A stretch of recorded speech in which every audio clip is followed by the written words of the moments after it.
Good morning, everyone, and welcome to this first online Q&A related to the second call for proposal of the European Urban Initiative. My name is Catherine McCarran, and I will be with you for the whole morning. And I'm joined with my colleagues. My name is Agnieszka Siłuszek. I'm a head of project unit in the EUI Permanent Secretariat. Good morning. Together with us, we'll also have Nicola and Sofia moderating the questions, and Romain will also join us in the second part of this Q&A. So as the main aim of today is to enable you to ask questions, we'll be using Slido so that you can address your questions. Most of you are probably very familiar with how it works. You can either join from your browser or from your phone using the QR code and the event code that will be displayed on the screen. But maybe while we wait for people to access Slido, maybe Agnieszka, you can tell us a bit more about the second call for proposal and the European Urban Initiative. Sure, thank you, Kathleen. Happy to do so. We indeed recently opened our second call for proposals. This time it's dedicated to three topics: greening cities, sustainable tourism, and harnessing talents in shrinking cities. Total budget that we have this time is 120 million euro ERDF. And the maximum co-financing per project is 5 million euro ERDF. Deadline to submit your proposals is 5th of October 2023, of course, at 2 p.m. Paris time. So we eagerly waiting to see your project proposals. Maybe we can display the QR code again, so that we make sure people can access it. And I can shortly present the agenda of today. We'll start by a presentation of the key reform principles on the new programming period, and it will be followed by the presentation of the three topics that Agnieszka mentioned, so greening cities, sustainable cities, and harnessing talent. We'll then have a coffee break around 11:45, and we'll start again around 12 with a more operational presentation on how to submit a good EUI proposal. Sofia, I don't know if we have anyone joining us on Slido. It seems that do we have anyone? I see two participants typing.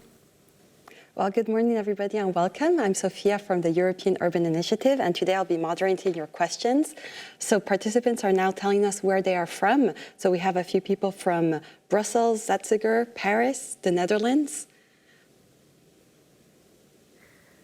More people are typing, getting more answers. I have also people from Germany coming in. Italy, wonderful.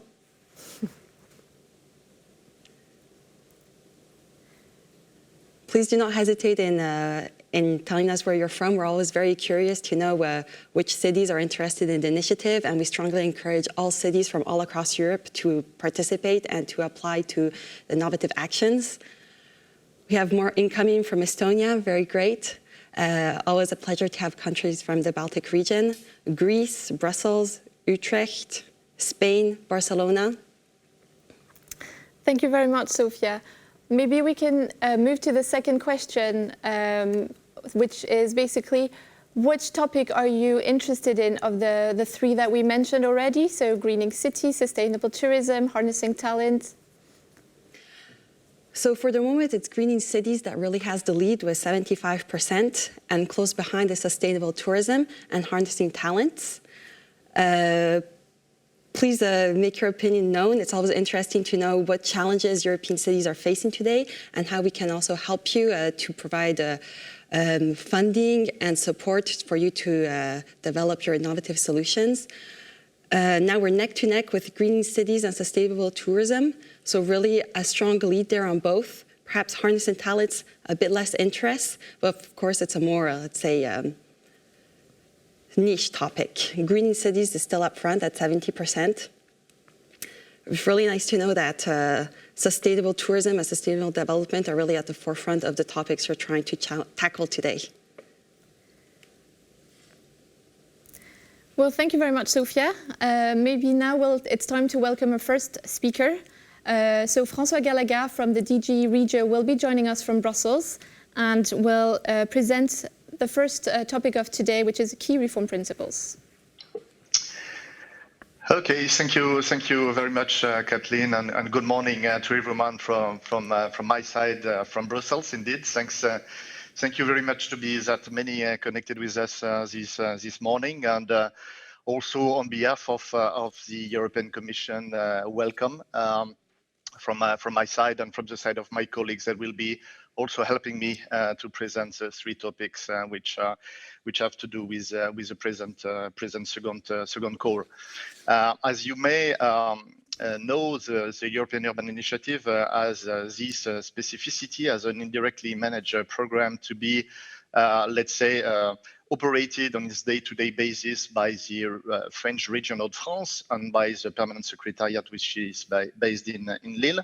But the Commission, and in particular the policy unit from DG Regional and Urban Policy that I'm representing here today, remain closely associated to the most important decisions, from the selection of the topics open for competition to the selection of the projects for funding at the end of the selection procedure and process. And as we are closing within a couple of days the selection procedure of the first call with the announcement of laureates for the first call on innovative actions related to the European Bauhaus that will be announced officially at the end of this week at the occasion of a European Bauhaus event. I'm particularly glad to be here in a position with my colleagues to already tell you about what would be the ingredients of the second call.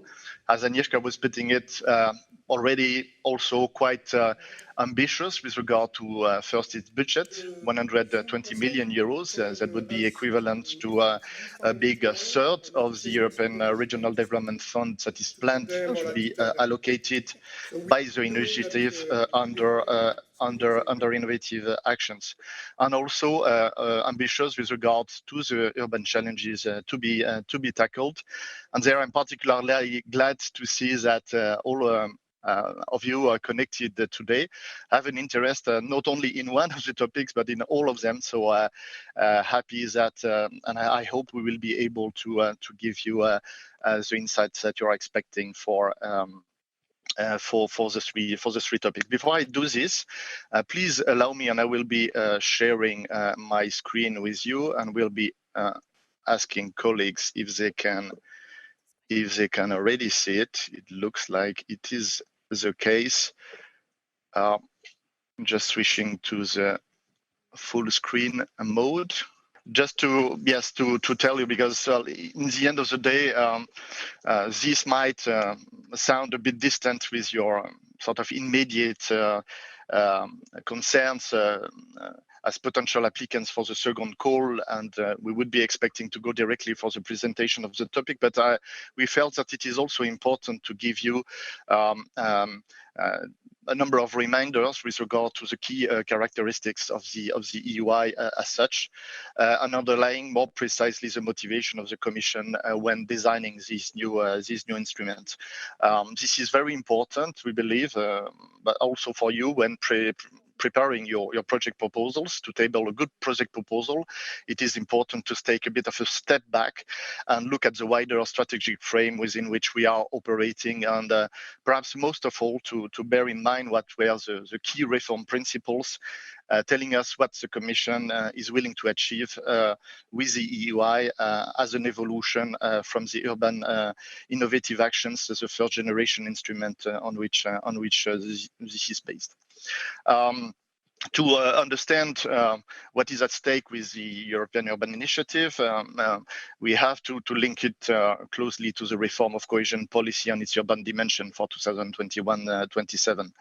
With the new EUI frame, innovative actions are not the standalone program these used to be in the past under the urban innovative actions. They become part of a more complete set of services aimed at fostering innovation, but more generally sustainable urban development in all cities across Europe, and not only those that will be undertaking experimentations under innovative actions, but a number of tools having to do with capacity building, the support to the urban agenda for the EU, and an environment that will be enriched by the results of the tested innovations as these get completed. So it is about creating a value chain at the service of cohesion policy, a value chain to will be contributing the EUI-IA program as well.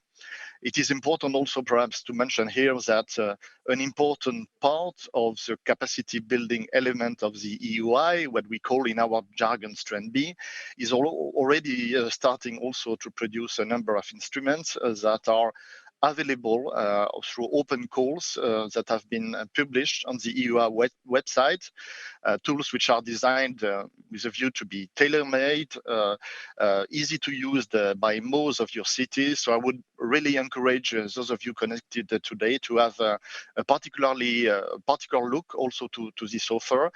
Use it, test the new schemes, and give us your feedback, because it would be that way that we will be progressing towards better addressing your needs as urban practitioners, and especially within cohesion policy as such.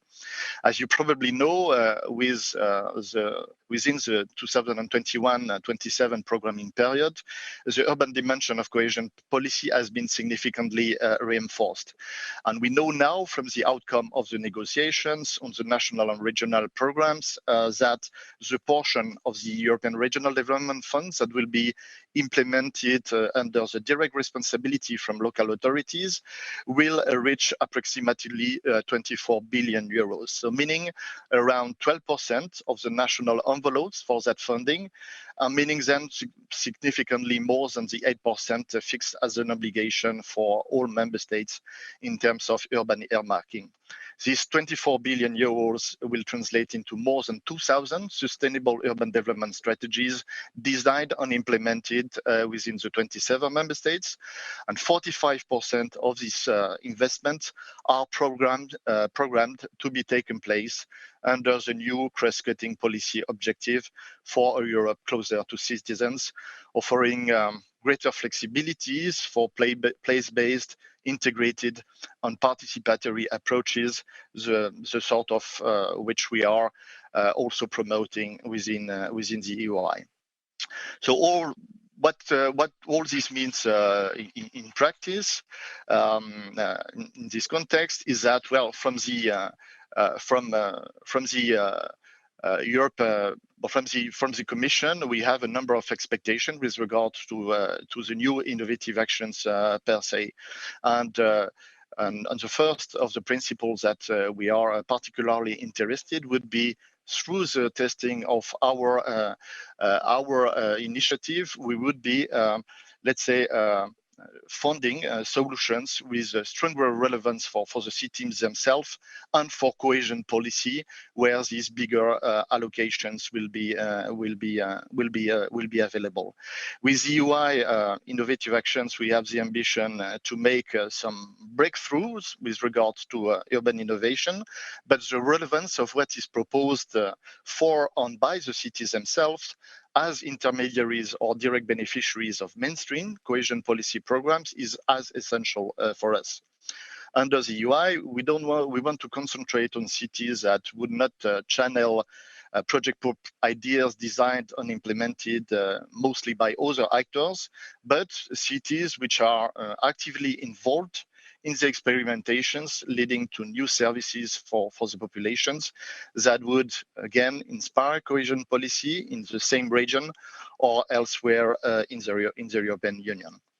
The first impressions that one gets from the analysis of applications that were submitted in the frame of the first call in support to the European Bauhaus is that these notions of cities ownerships on the project has been rather well understood and reflected in application forms. But what we would like to achieve in the context of the second call would be perhaps to see in the applications an equivalent effort being placed into the building of narratives with regard to the added value of what you propose to carry out with the EUI, with regard to cohesion policy objectives, not in a too declarative way, but perhaps more concretely on how your proposals would link with priorities formulated to reach these specific objectives at local, regional, or national strategies levels or even the programs themselves.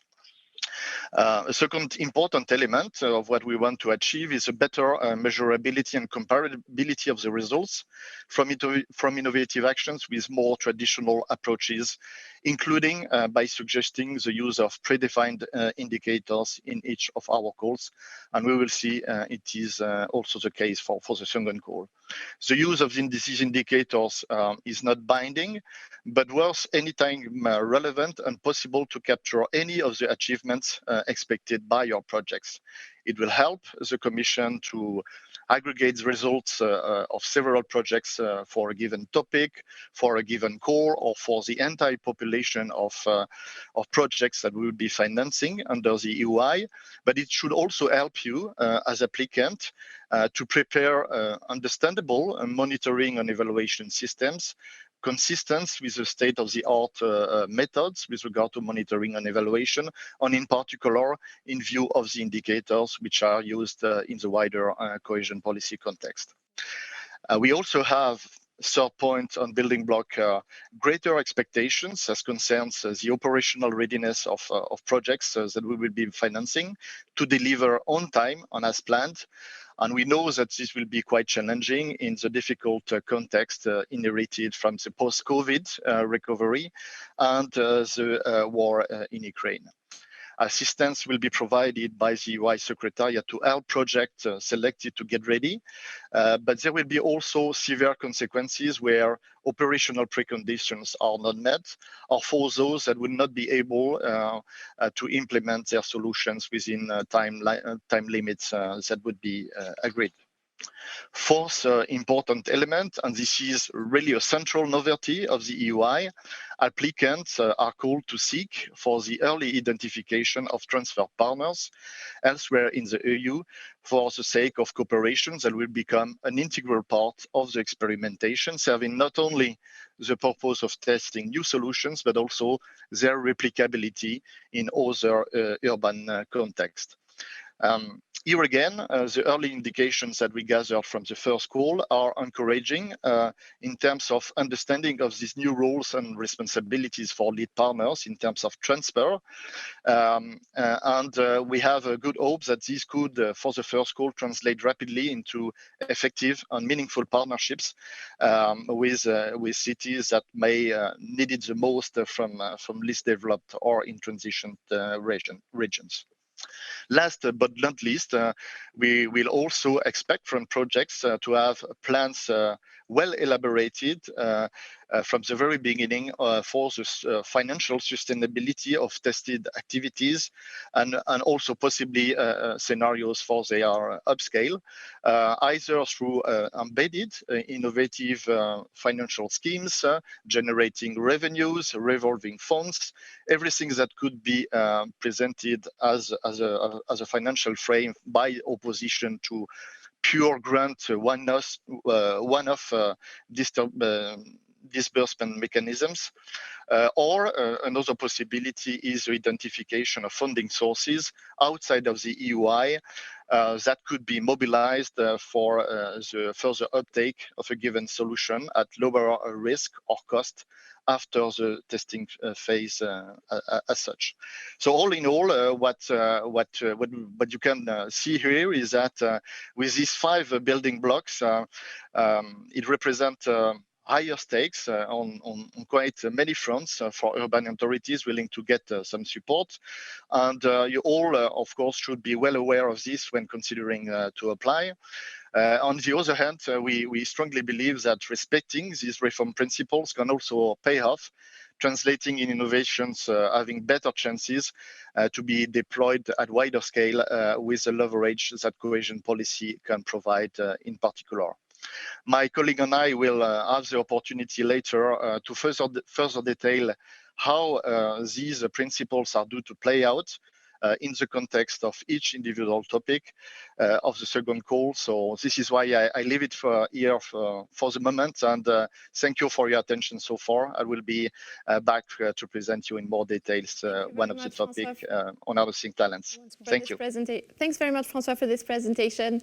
We're now going to move on to the more detailed presentation of the 3 topics that we mentioned. We can see that your questions coming from Slido, where we will answer them at a later stage.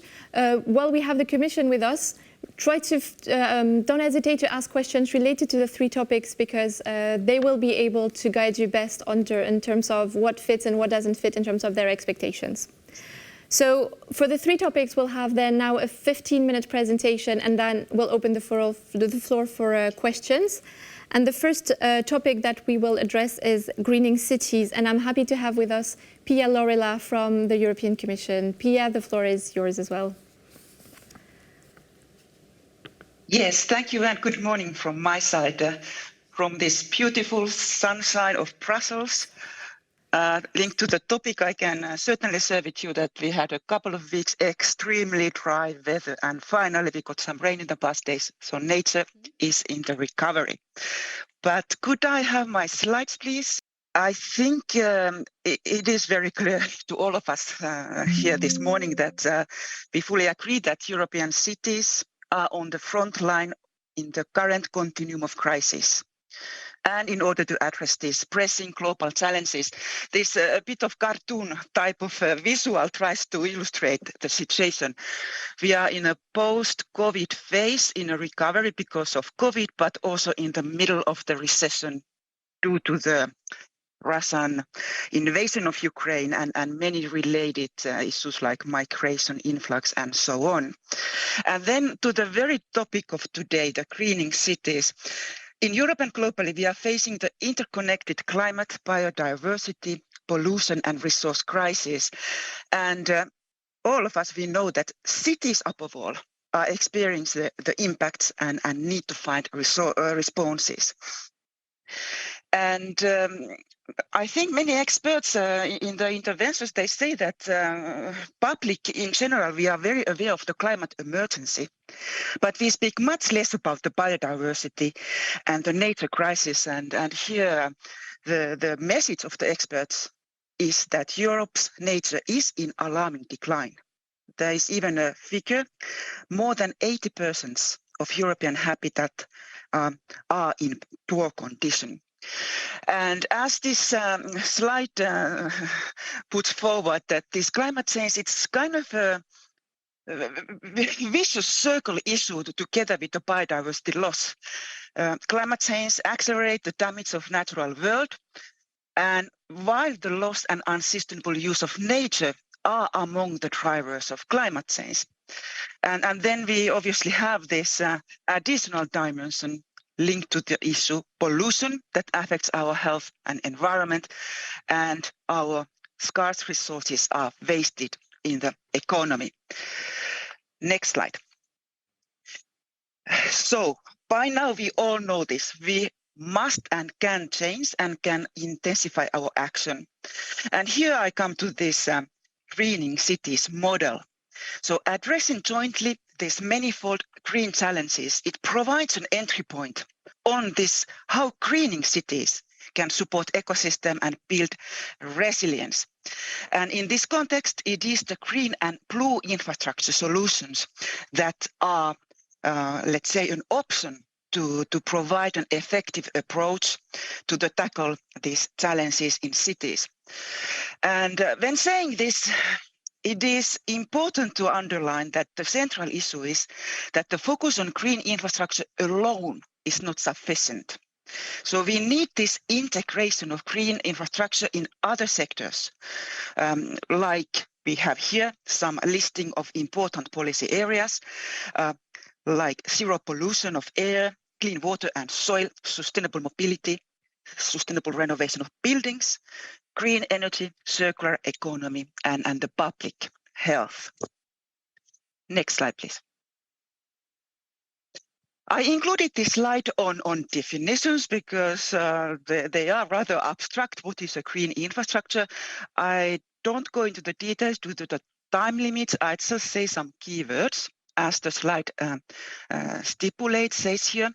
Green infrastructure is a strategically planned network of natural and semi-natural areas with other environmental features designed and managed to deliver a wide range of ecosystem services. So this is how Commission defined this topic already 10 years ago.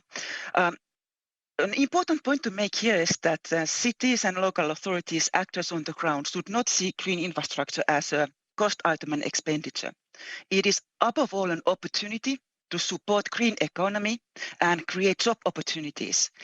And this concept can also be, let's say, enriched by nature-based solutions that I think it is more familiar concept to us by now. And here I included the European Commission definition. What are these nature-based solutions? So they are inspired and supported by nature. They simultaneously provide environmental, social, and economic benefits, and they bring more and more diverse nature and natural features and processes into cities and landscape. So the key point here is that these solutions, they must benefit biodiversity and they must support delivery of range of ecosystem services. Next slide. I included some, let's say, facts and figures just to really show the benefits of greening cities. Maybe I only take one reference here in relation to the climate regulation and temperature. It is a quite striking figure that only a 10% increase in the tree canopy cover may result in a major decrease, even up to 5% in the surrounding temperature in the city. So there are many scientific, let's say, evidence on this kind of developments. So, and here are some of them shared with you. But let's go to the next slide, and I think it is really now coming to the content of this call. So on this slide, we want to kind of summarize what is the main frame of this topic for an applicant. And here we say that all these project proposals, they are expected to experiment and deliver tangible, innovative solution on green and or blue infrastructure across European cities for better addressing those different green challenges, biodiversity loss, pollution, resource scarcity, and the climate change. And when doing so, they are expected to create connections with other pertinent policy areas. Maybe here I need to turn a little bit on the concept of the blue infrastructure. It is equally important with the green infrastructure, and it is the similar concept, but it's addressing aquatic systems, coastal and marine areas. So my colleague Francois, in his introduction to the reform of this innovative actions model, he already highlighted the importance of bridging with the cohesion policy and investments therein. So this is very important for the greening cities topic. And you see some keywords here. These solutions, they should contribute to green and just transition, and they should embrace the issue of being affordable to all. And when we think about the cohesion policy, there is a major investment in greening in general. We have this figure of around 110 billion euros will be invested in the current period into the green projects. And this is very important for you, the applicants, because we would like that these innovative solutions tested, that they inspire the operational program implementation European-wide. So they give a kind of ideas and feasible project solutions for the other cities to do it with the mainstream cohesion funding. And similarly, Francois, he already referred to the main novelty, which is an important reform driver, is about the replicability and transfer the ideas with cohesion funding. So there are elements in this area that cohesion policy link is important.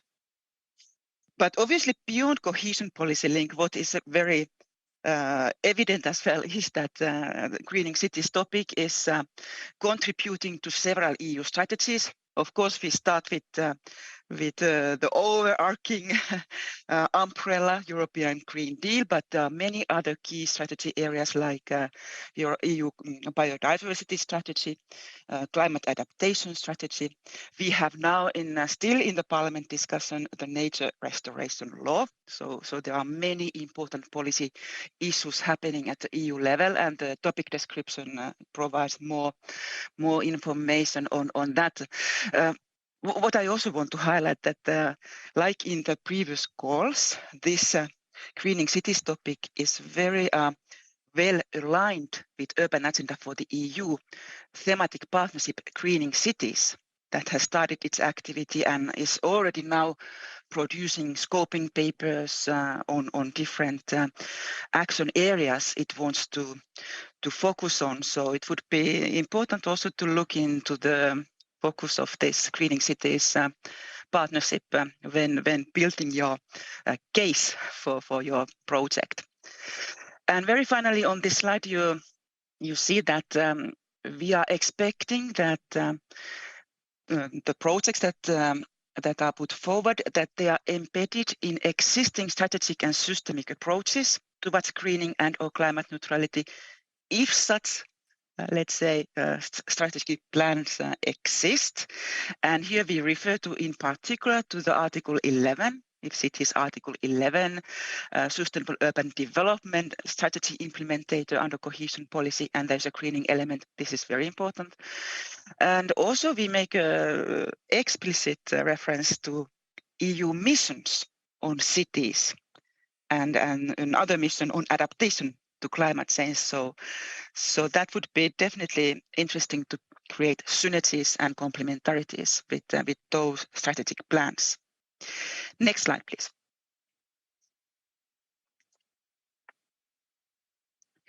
I included the 4 stimulus areas, we call them prompts, kind of a policy drivers that aim to illustrate to the applicants kind of a menu, what we on the side of Commission are, let's say, looking for projects and innovative solutions. These prompts, they are not exhaustive or restricting or limiting, but they really try to give you an idea of the policy areas where we would like to see proposals coming in. And I just very briefly, let's say, list them. The details are also there in the topic description. So the first one is the very issue of developing and enhancing urban green spaces by focusing on projects that contribute to halting biodiversity loss and reducing air pollution, combating heat waves, and so on. Second one is about constructing green mobility corridors with the help of green infrastructure.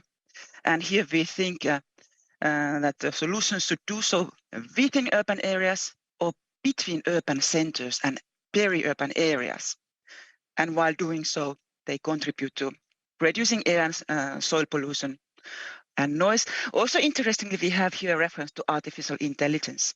What could that bring in as a novelty for traffic management, multimodal urban mobility, and so on. Next slide, please. Here, the third stimulus area is preventing droughts and flooding via projects that focus on sustainable water management. And here is also, let's say, the approach to improving water quality and reducing disaster risks and land take. And the last prompt is then turning to renovating buildings and the surrounding areas.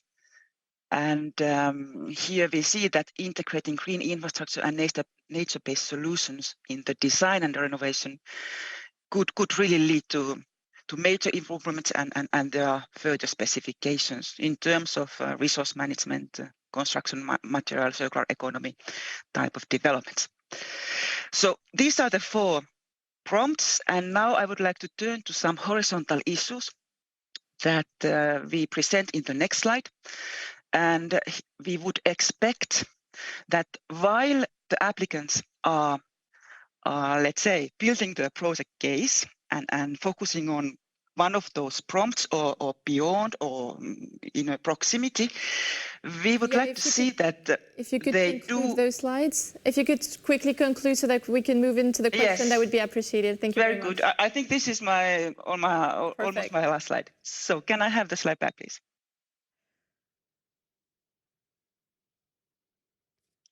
So horizontal issues.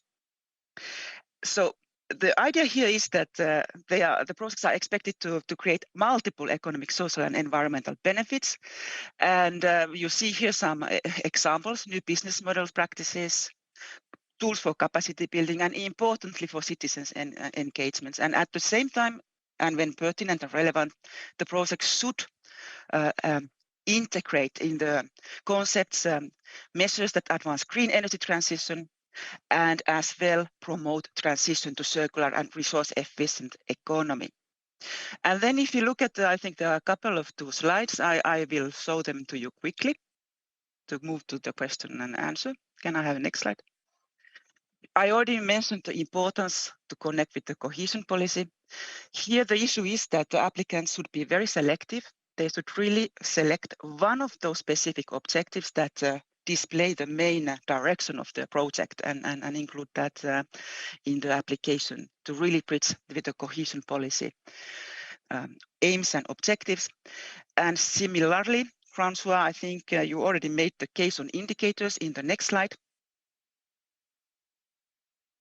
that it would be very important to use these cohesion policy inspired indicators whenever, let's say, relevant. So this is not binding, but we strongly encourage the applicants to look into those long list of indicators on output and results that we included in the application topic description for applicants.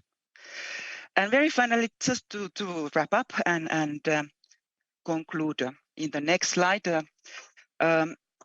Last week, there was a very important Swedish presidency conference on greening cities, and one of the keynote speakers, she put it in a nutshell. What does it mean to transform our cities to green cities? And you see here the main elements.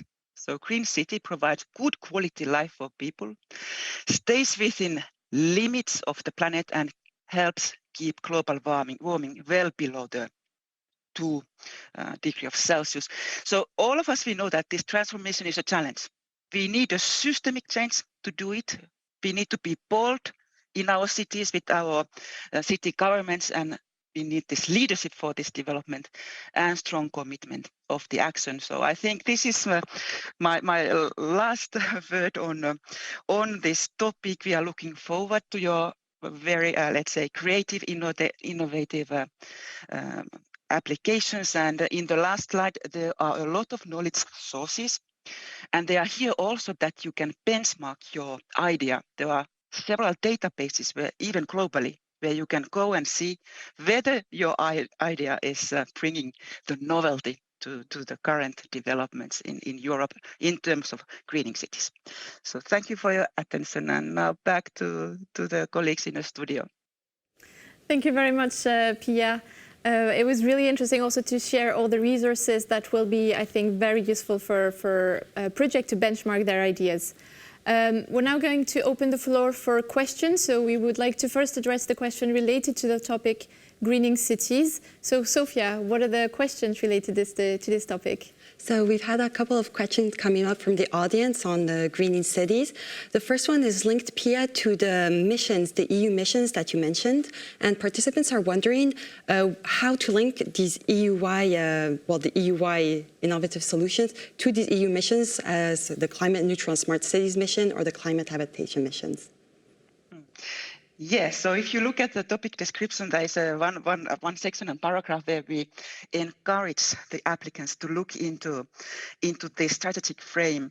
So for instance, cities mission, the cities are developing climate city contracts where they have a very strong strategic commitment part, and the activities, novel solutions that the applicant is thinking under the EUI, innovative actions and greening cities, that could feed into create synergies and complementarities with the activities that are proposed under the Climate City contract of the city's mission, and this similarly applies to the one on climate adaptation.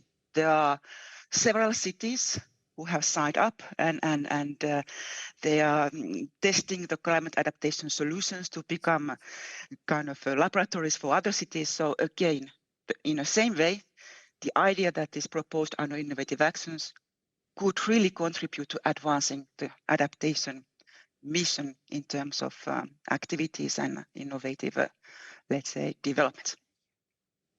Thank you very much, Pia. We have now a second question, more on one of the prompts. The prompt, designing and renovating buildings and surrounding areas, particularly in socially deprived quarters with nature-based solutions. Could you please clarify here if any type of building is eligible, or are you looking more for renovation or for new constructions? Yeah, the wording here when it refers to designing and renovating, so designing is also a new building. So we do accept, or it's relevant to design new buildings and the surrounding areas in this, let's say, approach, integrating green infrastructure and nature-based solutions. So it's not only the renovation of the building, but obviously what is very important here that is the very topic of green infrastructure and nature-based solutions. This is really the core here, that it's not just some, let's say, gadgets or small improvements making the building greener. It should really be the main focus and thrust of the whole idea, that the applicant can really say that I am my city. We are really taking this area forward towards, let's say, advanced state-of-the-art in terms of green designing and renovating of buildings. We have one question that came up on nature-based solutions. One of the participants wants to know whether a project on decarbonization can always be considered as a Green is the City's topic, or should it only be considered as a nature-based solution? So can we put nature-based solutions in Green Cities topics for the EUI-IA? Yes, this can be done, because here, when I showed you this definition slide, green infrastructure can be enriched, let's say, improved with nature-based solutions. So nature-based solutions are also an important, let's say, direction for testing innovative solutions.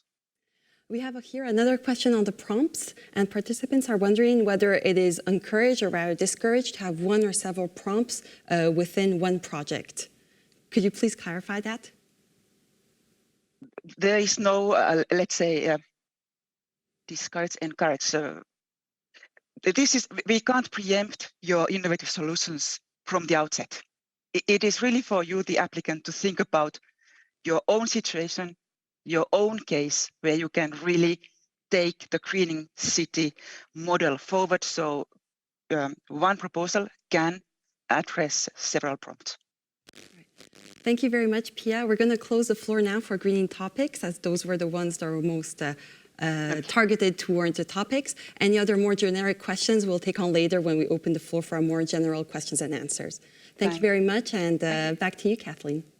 Thank you very much, Sophia. Yes, of course, we'll make sure to try to answer all of the questions you asked.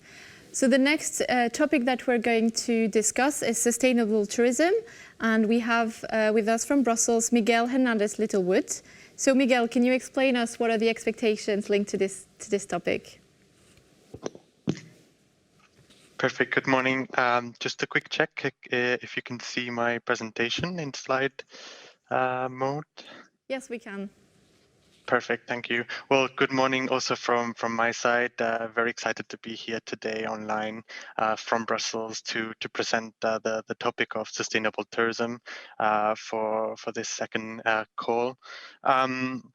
I wanted to start maybe by describing or putting figures to highlight the importance of the tourism ecosystem in the EU. Europe is still the #1 destination in the world, accounting for 47% of global tourism arrivals, and also 2.73 billion number of nights spent in accommodation in the EU. The tourism represents an important part of the EU's overall economy and an important source of jobs and growth. And as you can see in the data that I included in the slide, in 2019, this amounted to 10% of the EU's GDP and 12% of the EU's total employment. It is, and in some cases, in some cities and regions, this percentage is even higher. The EU's tourism ecosystem is highly diverse, and here I wanted to highlight maybe the importance of SMEs within the sector. They amount to 99.8% of the tourist companies, employing up to 84% of total workers. So indeed, quite a diverse picture that we see. And not only is it a highly diverse, but it's the EU's tourism ecosystem presents with strongly interconnected value chains and strong interconnections with other economies. We found that with every euro of value added from the tourism ecosystem generated an additional 56 cents in indirect value to other sectors. So the ecosystem is placed in a very interconnected way. But not only is it important to the economy and to the job market in the EU, but it's also a means for regions and cities to valorize nature and natural and cultural heritage, as well as a means to contribute to the well-being of residents. Most of the data that I included here is from from before the pandemic. We know that the tourism ecosystem was one of the hardest hit industries during the pandemic, and here I included some key figures showcasing that impact. And the immediate response to this crisis, to this loss of turnover and putting at risk 1 million jobs was focused on short-term employment schemes and liquidity to support SMEs. But we've seen overall some positive trends towards the recovery in the sector. However, this recovery still remains rather fragile, and especially in the face of rising inflation and increase in food and energy prices, existing labor shortages, and other impacts that have been resulted from the Russia's war on Ukraine. But overall, the crisis has showcased the need to advance for a more resilient and sustainable tourism model, and it's highlighted key structural challenges in the current system. In the slide I included, I think the major structural challenges that have to be faced in order for Europe to be maintained as a quality, inclusive, accessible, and sustainable destination. This concerned the green and digital transition, especially addressing the low level of digitalization of SMEs, closely linking to opportunities on upskilling and reskilling, so that the workforce is adequately prepared to affront this twin transition. There's also a high degree of seasonality, often concentrated in the more holiday intense period, and the outreach of the of the tourism ecosystem still remains quite unequal in a geographical point of view. There's also cases of under and over utilization of infrastructure services and resources that that can put quite a lot of stress on, especially on cities in managing and boosting the potential of the tourism ecosystem. Here I also mentioned the need to reduce the negative effects of the industry for host communities, the climate, and the environment.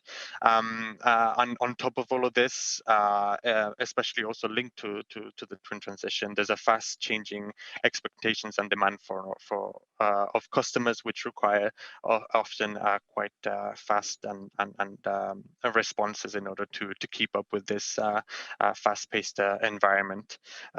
Indeed, as I mentioned, these challenges are quite crucial to be addressed if we want to maintain Europe as a world-leading, quality, sustainable, inclusive, and innovative destination, as well as ensuring the social and environmental sustainability and the quality of life in tourist cities, towns, and regions.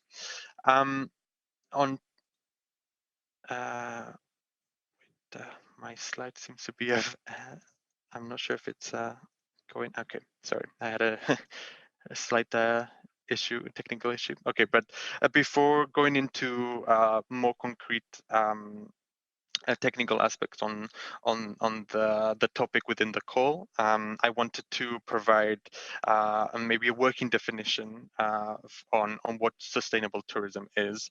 As a concept, it's rather complex and multifaceted, and in order to in line with ensuring that coherence between innovative actions and cohesion policy, I wanted to showcase maybe the working definition that is included in the cohesion policy regulatory framework, specifically the EIDF regulation, where it is mentioned that sustainable tourism requires a balance between economic, social, cultural, and environmental sustainability. And this definition builds on existing working definition in other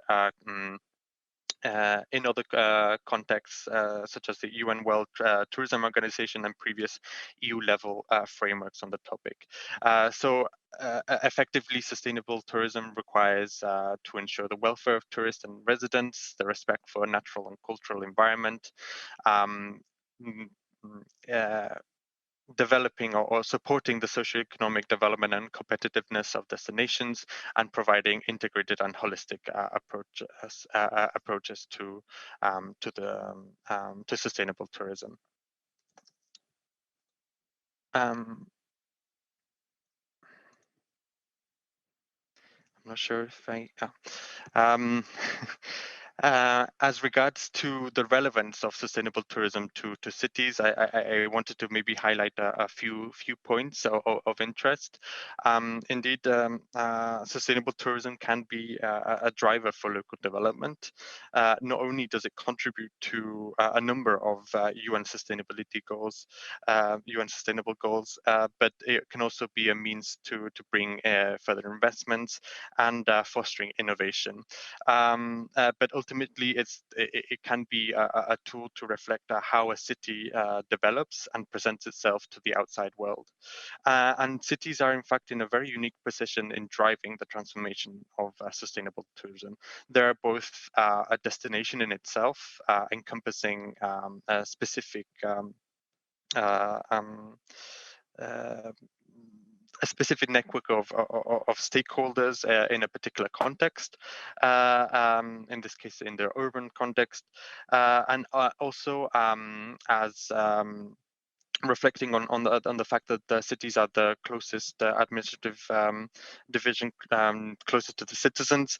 It can contribute, or it can implement place-based tourism policies and complement to existing tourism policy and the regulatory environment.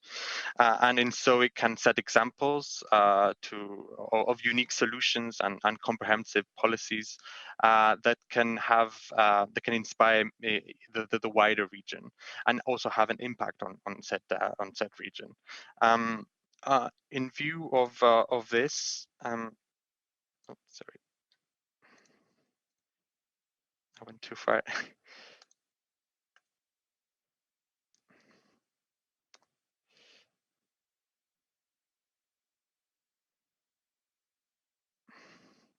I'm having some technical difficulties. The slide is not advancing.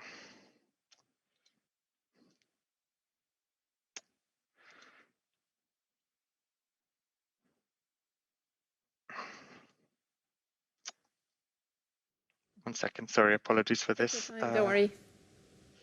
It's stuck and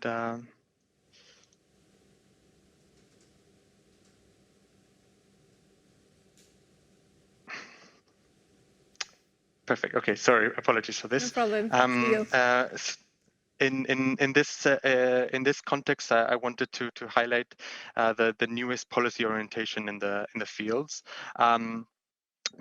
All of these points have been captured by the tourism the transition pathway for tourism, which is part of the updated EU industrial strategy, which put forward a concept, in this case, transition pathways for several of the key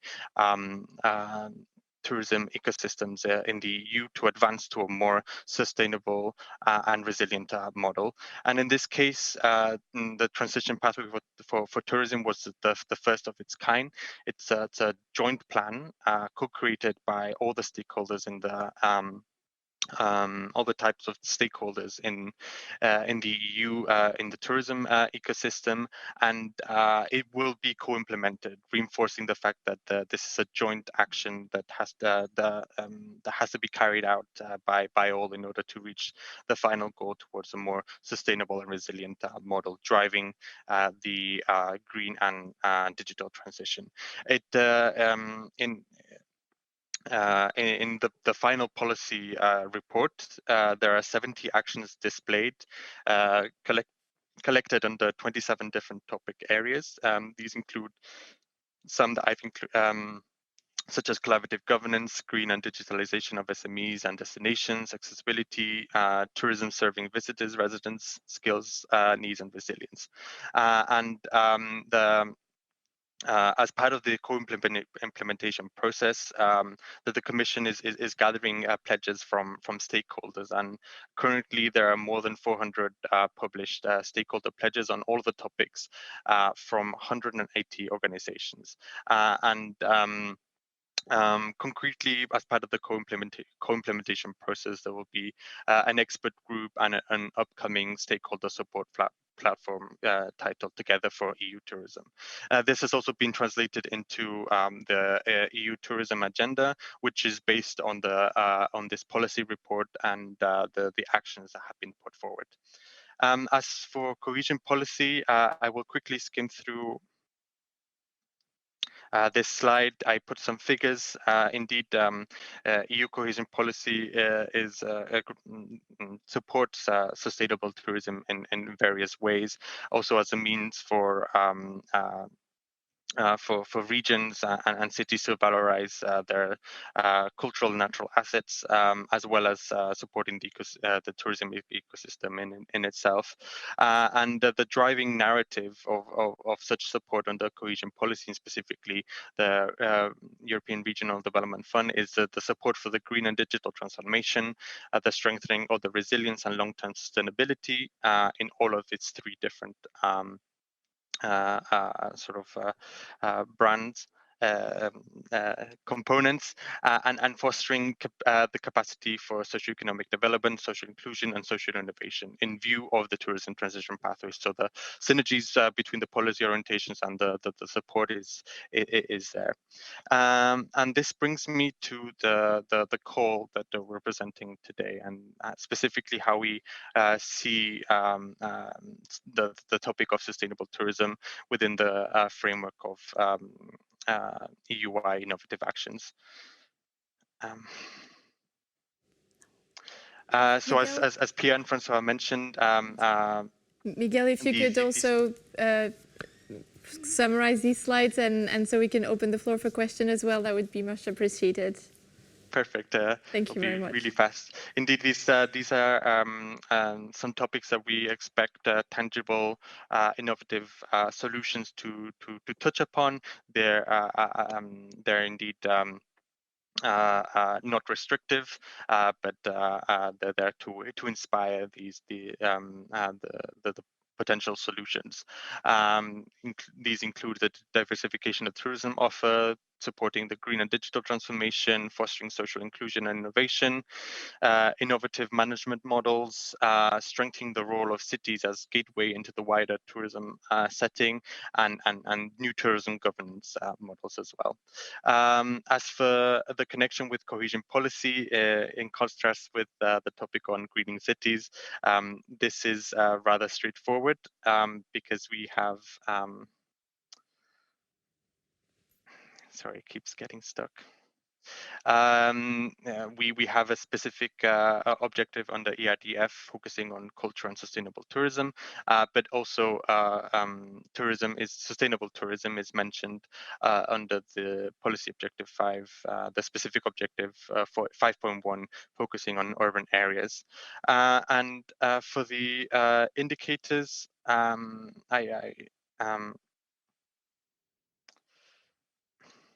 I build on what my colleagues have mentioned. We strongly encourage the uptake of the indicators that we collected for the in the proposal, and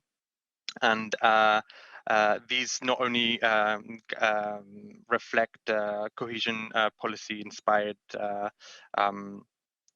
indicators that are more of a general nature, but they also reflect the 3 different strands of sustainable tourism. So we encourage you to go through the list and pick those that are more more related to the project proposal. And finally, as in the case as in the previous presentation on greening cities, we also collected some relevant knowledge sources, and we invite you to look through them as well, and benchmark your ideas on the existing practices in the field. And that would be all from my side. Thank you. Thank you very much, Miguel. We'll now open the floor for question, and I think on the Slido we have a couple of questions related to sustainable tourism. So, Sofia. So, Miguel, the first question that came up for you regarding sustainable tourism is, can sustainable tourism relate to peri-urban or urban-rural linkages challenges? Indeed, this is a very very important question. We have included as one of the prompts the role of strengthening the role of cities as a gateway into the wider tourism regional setting. So we indeed foresee that projects could have that element or reinforcing the urban and rural linkages in order to promote sustainable tourism. This could also be a means for cities to be to contribute to the discovery of destinations in the wider region that have potential, but are yet currently considered as lesser known regions, and strengthening this role could also ensure that solutions following the sustainable tourism approach can address not only the seasonality aspects, because indeed maybe these connections with the wider region might offer opportunities that are outside the sort of classical the tourism season, but also expand the outreach of the ecosystem, and that way ensure that other communities have access to the benefits that the industrial ecosystem can provide. Perhaps another question spinning off from this first one is participants want to know if this topic addresses only well-established touristic destinations, or should it also address prospective destinations that should be put more in value within the tourism ecosystem? This indeed fits well with what I mentioned before. This is open for all. We don't as part of the resilience of supporting the resilience of the tourism ecosystem, there's a lot of emphasis also on not only ensuring that the more well-known destinations and cities can address the more pertinent challenges that they face in terms of promoting sustainable tourism, but also giving the chance to other cities and other destinations that would like to embark in their tourism journey, let's say, so to say, and be able to benefit from the benefits of the tourism ecosystem can bring. So indeed, this is open for all types of destinations within cities, following obviously the eligibility of the call.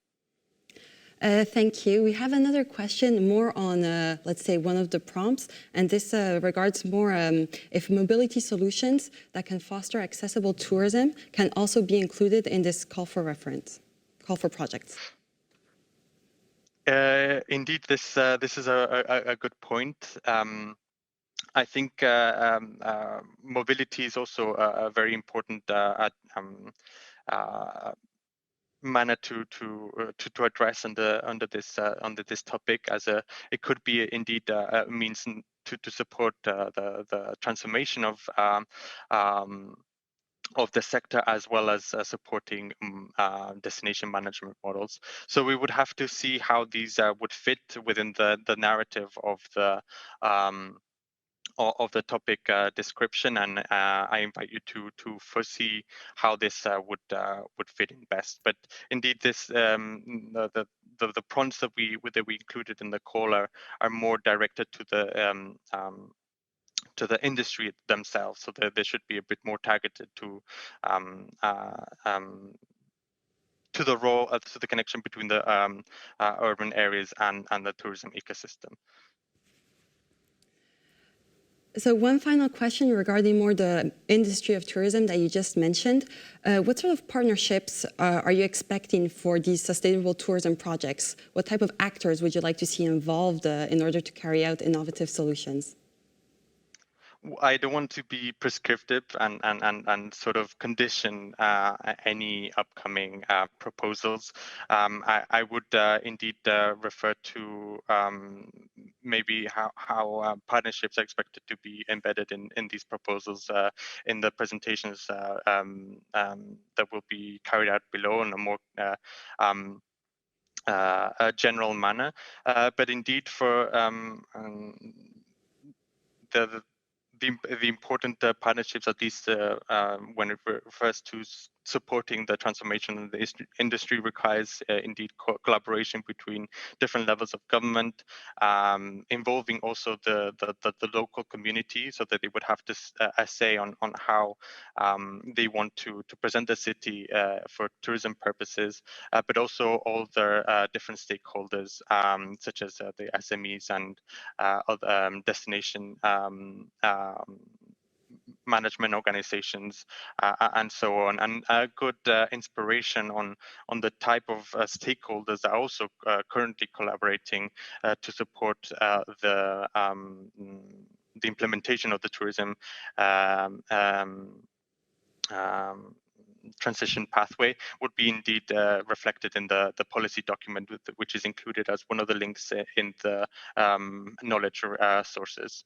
So I invite you to also take into account this policy document and the references not only to the actions, but also to the type of actors that are expected to contribute to the different topics. Thank you very much, Miguel, for answering all of these questions. I'll hand it back over to Kathleen. Thank you very much for all the interesting questions. Keep them coming. And now we're going to tackle our last topic, which is harnessing talent in shrinking cities. And François will also present this topic.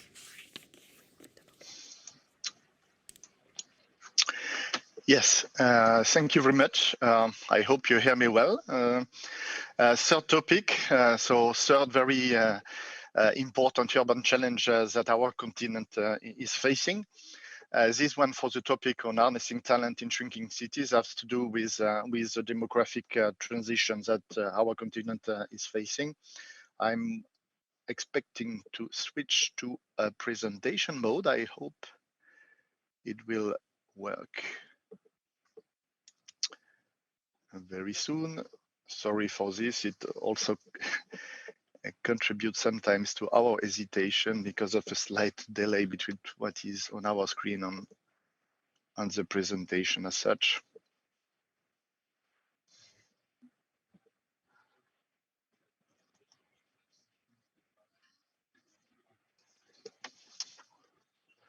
Yeah, here we go. I think you have it now on the screen. So yes, demographic transitions that our continent is facing, I was saying. So a few words about these general demographic trends in general. The good news is that our life expectancy is globally increasing all across Europe, but this leads to an aging of the population and a shrinking of the labor force everywhere across the bloc. And this put a strain on the sustainability of our welfare systems and challenges Europe's overall competitiveness and resilience prospects. It is indeed estimated that the European workforce has decreased by 3.5 billion people between 2015 and 2020, and it is foreseen that a further decline of another 35 million is expected to happen by 2050. And within this frame, the situation will be even more critical, perhaps, for those regions which population is already declining because of higher levels of immigration than elsewhere.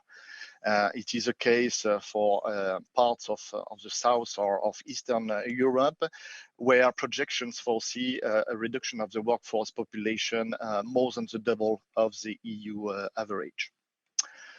How this actually plays out within regional and local dynamics is difficult to describe in simple words, because this is very much conditioned by country specific or very local characteristics. But what can be said very schematically is that predominantly urban regions are doing better than rural regions in attracting people seeking for better opportunities of work, education, or training.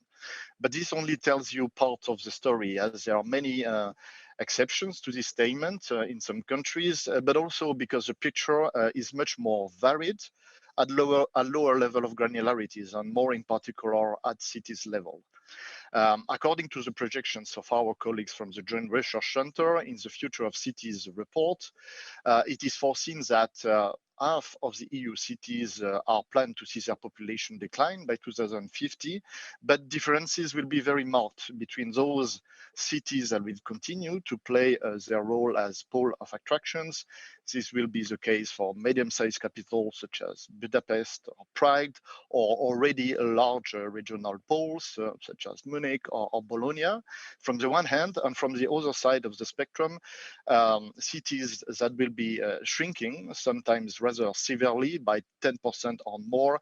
This will be the case, for instance, for small cities in Eastern Germany, also in Spain, in the Baltic states, or countries like Bulgaria, for instance. So quite a complex picture to capture in all its diversity and complexity, but which correspond to a challenge which is significant enough to propose and organize a policy response at European level. And this is the ambition of the communication on harnessing talents in European regions that was tabled by the Commission on the 17th of January of this year, that outlines the causes and effects of regional disparities triggered by these demographic challenges, identifies in particular two groups of regions that are seen as the most vulnerable to these challenges, and introduces as part of the policy response a talent booster mechanism. A few words about the content of the communication to indeed show that it identifies two categories of regions most vulnerable, 46 regions that are seen as being taken in the so-called talent development trap because of the accelerated decline of their working age population. Compared to the EU average, combined with a low or stagnating share of people with tertiary education. There is another set of 36 regions which, while not being pertaining still already to the same category, are still at risk of falling into a development trap because these register in particular a net out migration of their younger populations. And we speak here about the category of age between 15 and 39 years old. Altogether, these two categories of regions represent 30% of the entire EU population. The communication then describes the many interrelated challenges that these regions are facing in terms of inefficiencies of labor markets that relates to higher unemployment rates and also quite an important underrepresentation of women's representation in the workforce as such, weaknesses within the education system that translate into low share of tertiary education, but which can be also highlighted by the high share of so-called needs, so people that are neither in employment, education, or training. And all this also having to do because of services or infrastructure gaps in terms of access to high-speed internet, for instance, or to good universities that we know is a key factor that drives the mobility of many young people across Europe. These are macro level problems that will have to be dealt with by the regional level itself, by central administrations or decentralized services at the local levels in terms of regulations, fiscal or policy incentives for employment, education, or more globally economic diversification and internationalizations of these regions. But how all this affects the cities is of course what we are the most interested in the context of the present calls. Their challenges have to do with adapting their own services and infrastructures to the needs of an aging and often less skilled and mobile population, but also adapting these services in order to stay attractive for investors and talents. The leakage of younger generations also questions how to rejuvenate inner city areas through the optimization of the urban space, especially when abandoned or unexploited.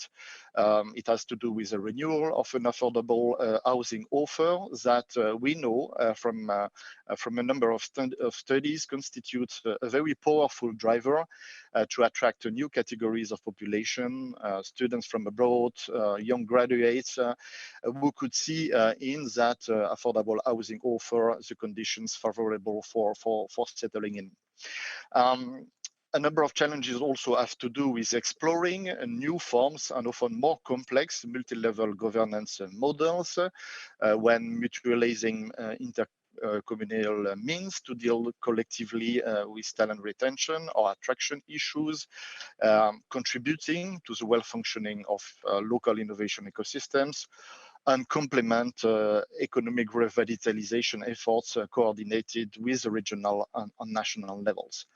And finally, it is also about empowering the local residents themselves, who are often the best place to find the collective solutions to sustain services, most in adequation with their needs, and are those also able to project a positive image of their cities and the quality of life that it offers. So tackling, of course, all these challenges requires, as I said, coordinated efforts at all levels of governance, and the Commission will do its share in the form of this talent booster mechanism that will relate to fostering appropriate structural reforms, mobilizing cohesion policy funds and recovery funds for a number of activities that are in the making, and that, of course, I cannot now present in an exhaustive way. What is important to retain is that the EUI and the present call on innovative actions is seen as a part of this wide portfolio of solutions that the Commission is envisaging to address systematically the effects of Europe's demographic transition. When we go now more closely to the content of the call as such, the first important message that I have to give you is that cities which are not originating from the 82 regions listed in the communication on harnessing talents are not excluded from applying under this topic as soon as they are able to demonstrate of being affected by demographic challenges, such as the ones that I was describing, in terms of decline of the workforce, in terms of stagnation of the tertiary education, or for the younger share of the population. It is fully acceptable and recognized that the communication deals with a level of granularity that does not always fully grasp realities that can be more contrasted at nursery levels, and most of all at cities levels. So all cities can apply, but I would also insist that a bit in a reverse logic, even if these are of course very welcomed to apply, the cities from the regions listed in the communication are not exempted from explaining how the demographic challenges identified for their regions play out in the local context, and most of all, how they will be proposing to address part of these challenges with the project proposals that they would be tabling. All cities can apply, and we are particularly interested in the role of intermediary cities in doing so. Intermediary cities, here I'm speaking about generally smaller size cities that are not the regional centers equipped with associated large infrastructure or services such as hospitals or universities. Smaller size cities then, but which role is particularly crucial within a polycentric and balanced territorial development model, through, in particular, their economic or social connections with smaller towns and rural areas.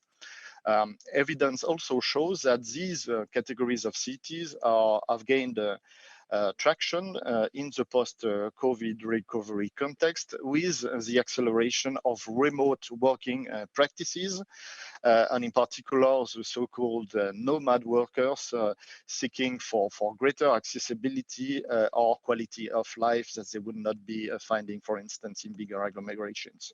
So we feel that these intermediary cities are particularly well placed to propose solutions that would correspond to what we are trying to achieve with this call in particular.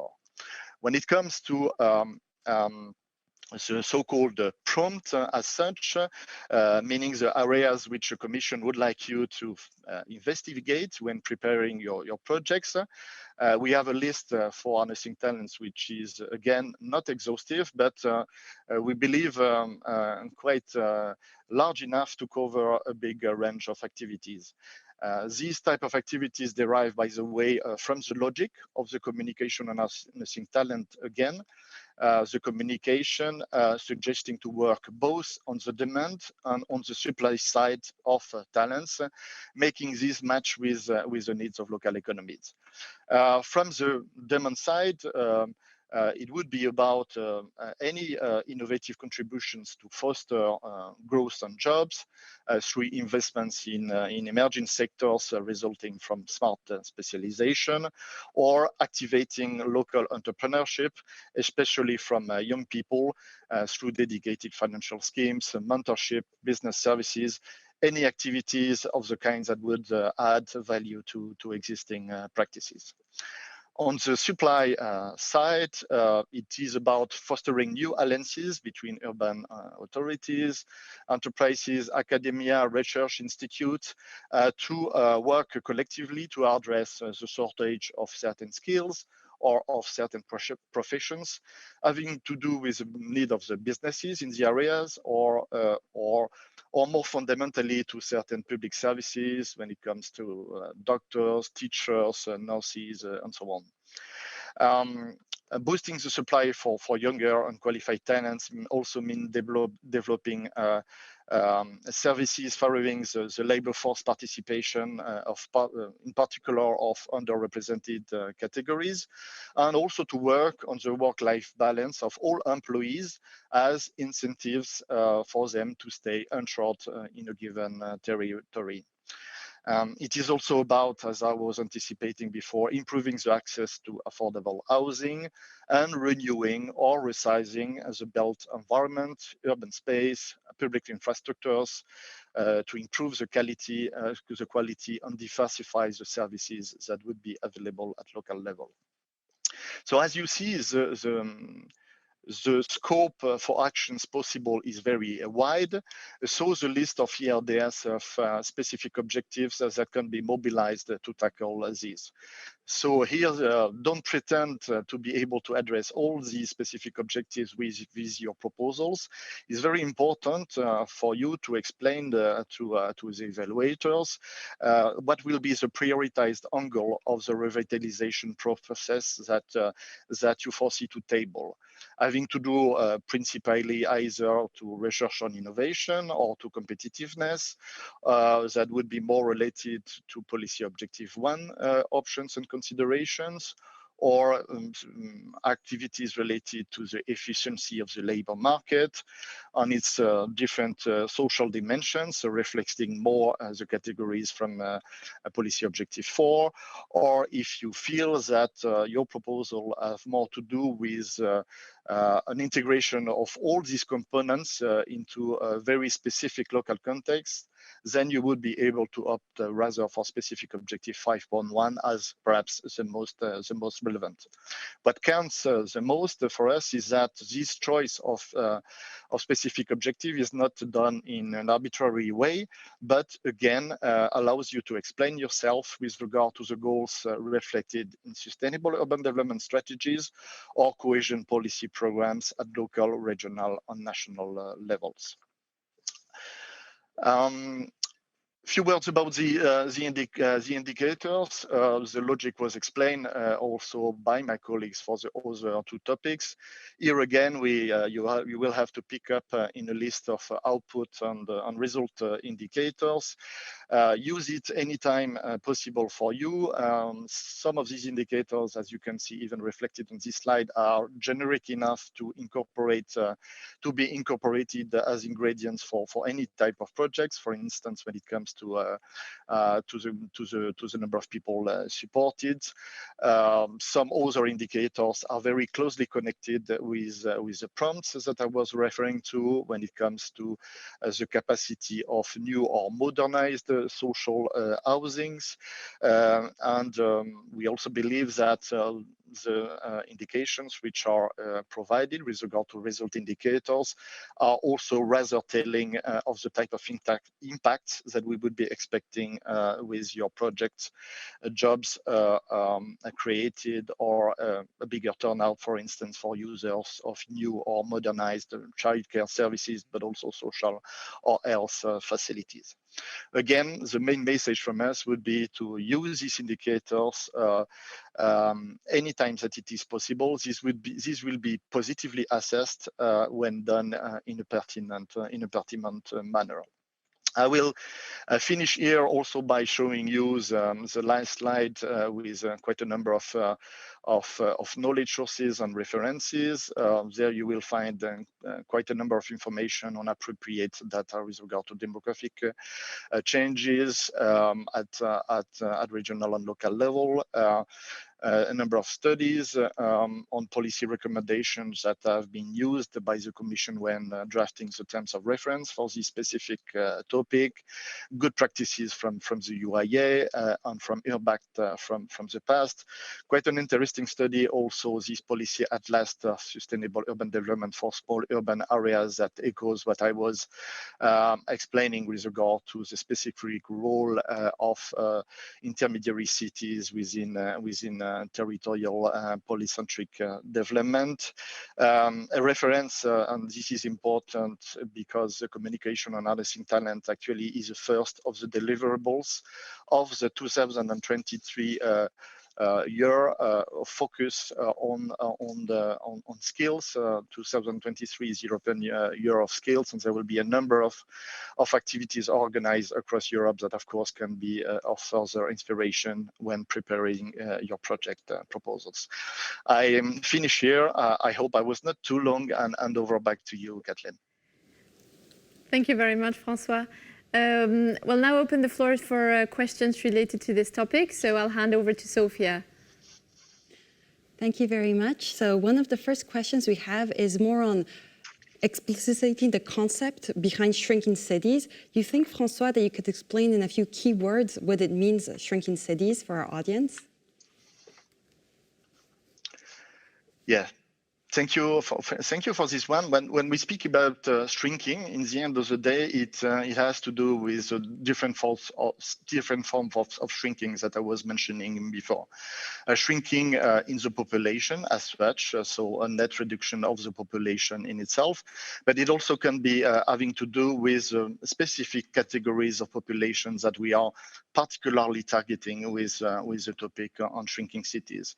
It can be a shrinking of the production of tertiary educated people, shrinking of the young generation population, all kind of shrinkages which are described in the communication on harnessing talents and in the different studies that we are referring to also at the end of this presentation. So in a way, all these categories of demographic trends that would be justifying some activities being undertaken, and most of all, some strategies at mid to longer term developed by the urban authorities themselves in order precisely to being engaged in talents attraction and retention policies and activities. We have another question on cities that are at risk of falling into the talent development trap, and participants are wondering whether they're eligible and whether they have to prove in their application that they are at risk and how. Yes.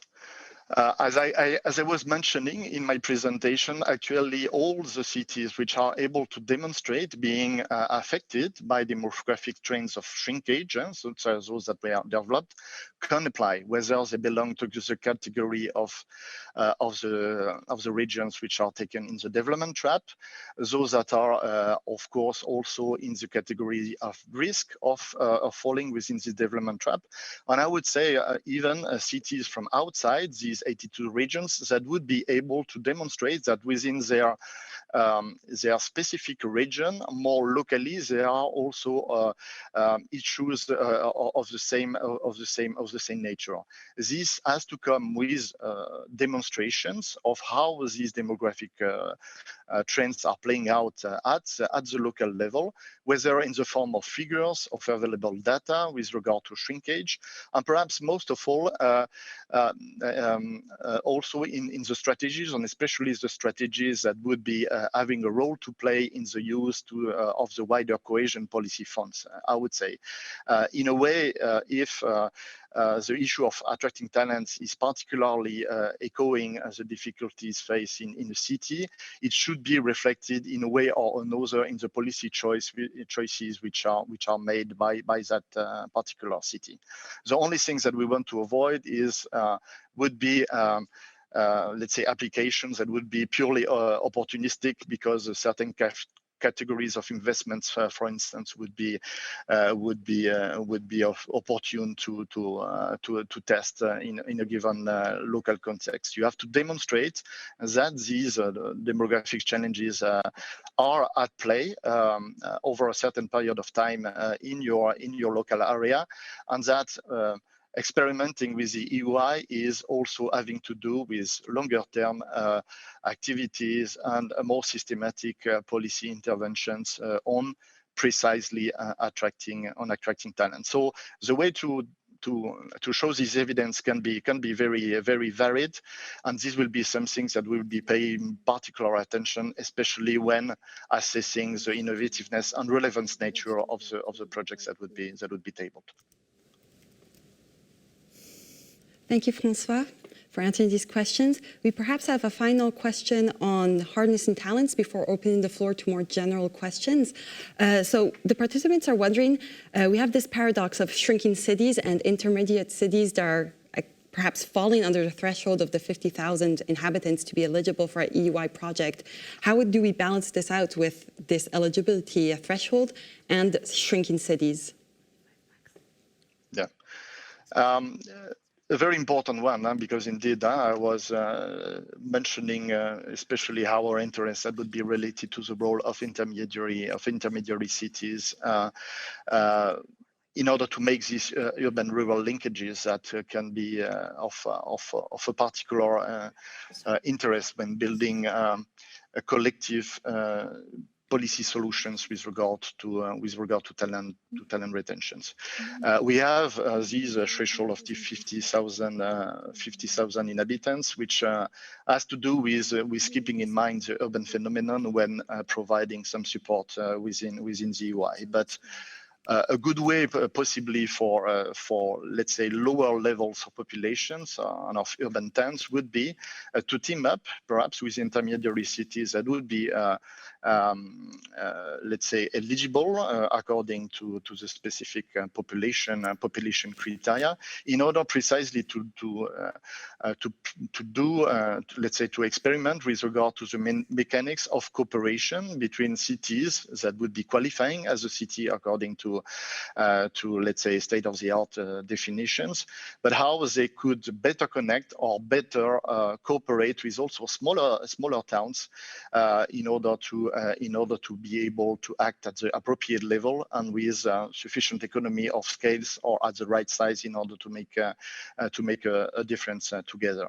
So anytime I would say that coinciding, of course, with the eligibility rules, there is a possibility to associate as associated cities or as delivery partners categories of stakeholders from smaller agglomerations dealing with their role on cities eligible under the call in itself would be a way to be particularly well in the target of what we are trying to achieve here in terms of urban-rural linkages. Thank you, François, for these very helpful answers. We have one last question that is more cross-cutting and addressed to you, Pia and Miguel.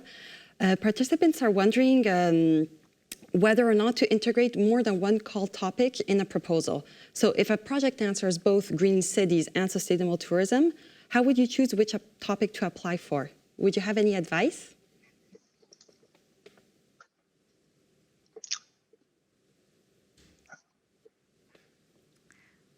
Do you need us to repeat the question again? No, it's fine. I think well, I can give the floor maybe to François to address this more cross-cutting thing. Yes. It's a very important one because in the end of the day, as soon as the prompts for the different topics are not fully exhaustive, let's say the margin sometimes when identifying solutions between greening cities and sustainable tourism as such, especially the sustainable part of the topic, there is indeed a potential overlap in terms of categories of activities undertaken. There, I would simply return back as a question to the applicants themselves. Is really an opportunity choice that have to be made precisely from the core of the pilot projects that they would be trying to sell to the initiative within a quite competitive framework, whether the main strengths of their project have to do with defining completely new or at least a sustainable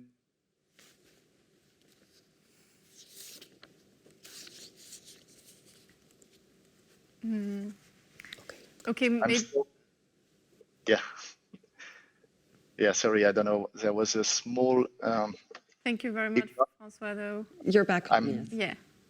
Yes, I'm back on it. So yes, just to perhaps to finish with this one is, as I was saying, it would be more a choice to be made on the opportunity by the applicants themselves on trying to build on what would be, as they see it, the main strengths of their projects, having to do more closely to the sustainable tourism offer or to certain compositions that would make, let's say, the green infrastructure or green solution offer particularly outstanding in comparison to the existing practices and benchmark elsewhere in Europe. But there perhaps Pia would be willing to add something, especially from the greening angle. Thank you, François. I think we are absolutely clear. This is really the issue that where the main thrust of the application is, that is the main direction. And indeed, this is a very good question, because while listening to my colleagues this morning, I really had the same feeling that there are many opportunities also on the harnessing talent topic to do so in a green way to address this shrinkage issue and make the city attractive. And obviously the link with sustainable tourism is very, very, very obvious. So it is up to the applicant to think, where is the main thrust? Where is this leading edge of testing the innovative idea taking us? And is it really in the green infrastructure, nature-based solutions, or is it sustainable tourism or the harnessing topic? Thank you, Pia, Miguel, François. No more questions from the participant side. So Kathleen, back to you. Thanks, Sophia. If we haven't had the time to answer any of your questions, we'll also have the opportunity to, you can send us emails and we'll try to address them. So yes, thank you, Miguel, Pia, and François. We'll now take a short break and we'll be back at 12 for the second part of this event. Thank you. Okay, thank you. Thanks. Thank you. Absolutely on time, by the minute.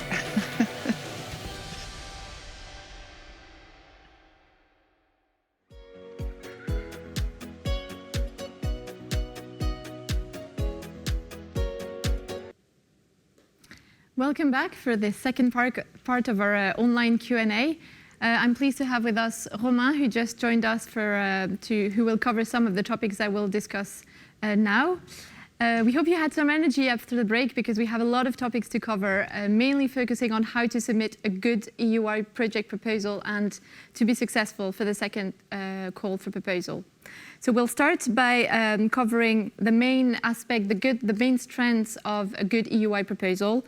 We'll go on to how to design your intervention logic, how to fill in your application form, and we'll end by presenting the new transfer component. So first we'll have Agnieszka will present the first part of this second part. So it will be about a good EUI project.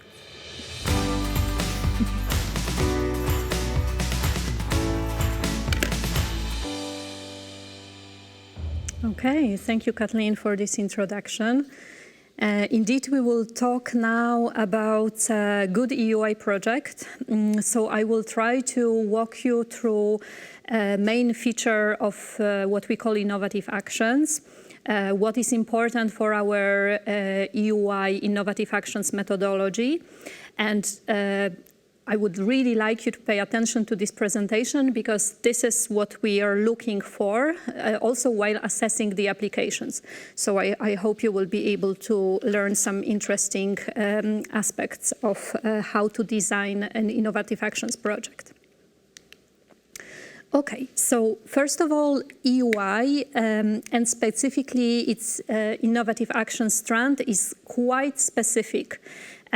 Sometimes we like to call our initiative Urban Lab for Europe. It's because to some extent we can simply say that we are research and development fund. And we offer funding for cities that would like to pilot innovative solutions related to sustainable urban development. So we finance innovations, we look for new urban ideas, and we welcome risky, creative, and experimental projects. So projects that we are we would like to welcome and that we encourage you to submit should be new, should be bold, should be creative and experimental, and they must go beyond present state of art and business as usual. So the projects that you are proposing should also not be previously tested or implemented in EU. Even if an innovative solution that you're reflecting on is new for your city or for your country, but it's already a well-established way of working in other European countries, this is unfortunately not what we are looking for here. We are looking for new ideas. Now, often we receive a question, okay, but how do I know if my idea is innovative? We ask you also in the application form to build on research and on benchmarking. So we ask you to run a benchmarking exercise to explain how and to what extent your proposed solution is different from already existing good practices, how and to what extent you build on those, how you go beyond these existing practices. How to do it? Of course, you need to also rely on your local innovative environment around you. So you can liaise with your local university, with experts on the topic. I'm sure you have specialists around you who are able also to tell you if your solution is innovative or if your solution is bringing some added value to already existing good practices. But this benchmark exercise is really important, and you will find a space in the application form where we ask you to do that. There are several also tools that we mention in the application form that might be helpful for you to do it. So you can refer to Cities Network. We also give you some ideas, some examples, some links to different project databases, different platforms of cooperation that you can search through them, and you can see if what you're reflecting on is already being developed maybe by other countries, or this is indeed something new. So new not only for your city or for your country, but in European scale, and benchmarking exercise, very important. Now, we often also receive a question, what we are actually looking for. How do you mean that you're looking for innovation? What is innovation? So first of all, we are not only looking for technological innovations. Innovation for us can be anything. It can be a product, it can be a service, it can be a process. So it's really up to you where you see a need for innovation. It can have more social character or more infrastructure character. Of course, we are financed from ERDF funds, so investments warmly welcome, and you can propose them, but it's up to you what is the character of your innovation.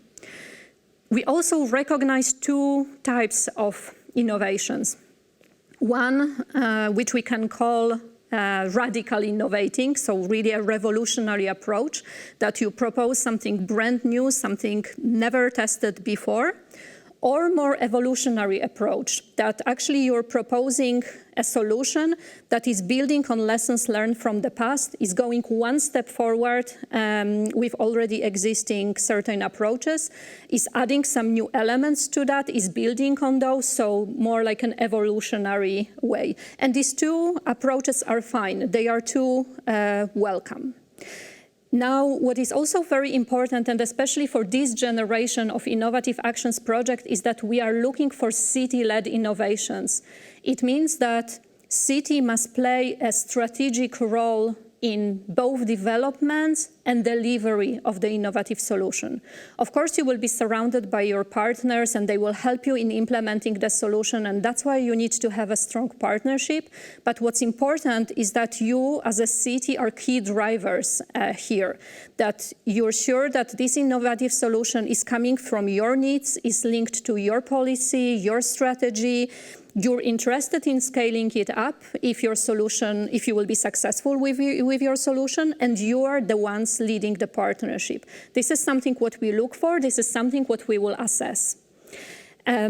Already my colleagues from the Commission mentioned many times that we look for the solution that will be relevant to achieve cohesion policy goals. So again, in the application form, we will ask you to select the one from the drop-down menu, and please be as concrete as possible, as specific as possible. So don't try to prove that you're linked to everything, because we all know that everything can be linked to everything, but select the one that is the most suitable for your particular solution and explain why.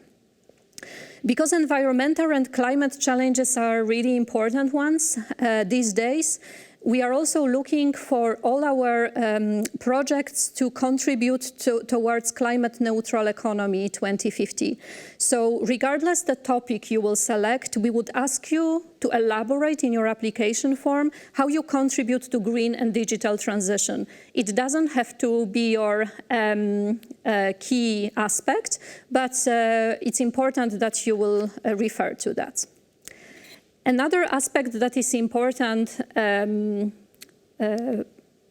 element that I would like to mention is a solid work plan. And we will have a session about it, so you will be able to hear more how to develop a solid work plan.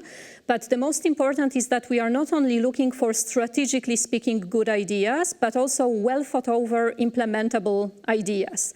So application form is designed in a way that there are many sections there, but some of them are more strategic. When we ask you what is your main challenge, what is the proposed solution, ask you what are your targets group, etc., etc. But there is also a part that is dedicated to work plan, and it's equally important that you really present a clear, a logical work plan, realistic ambition, effective management structures.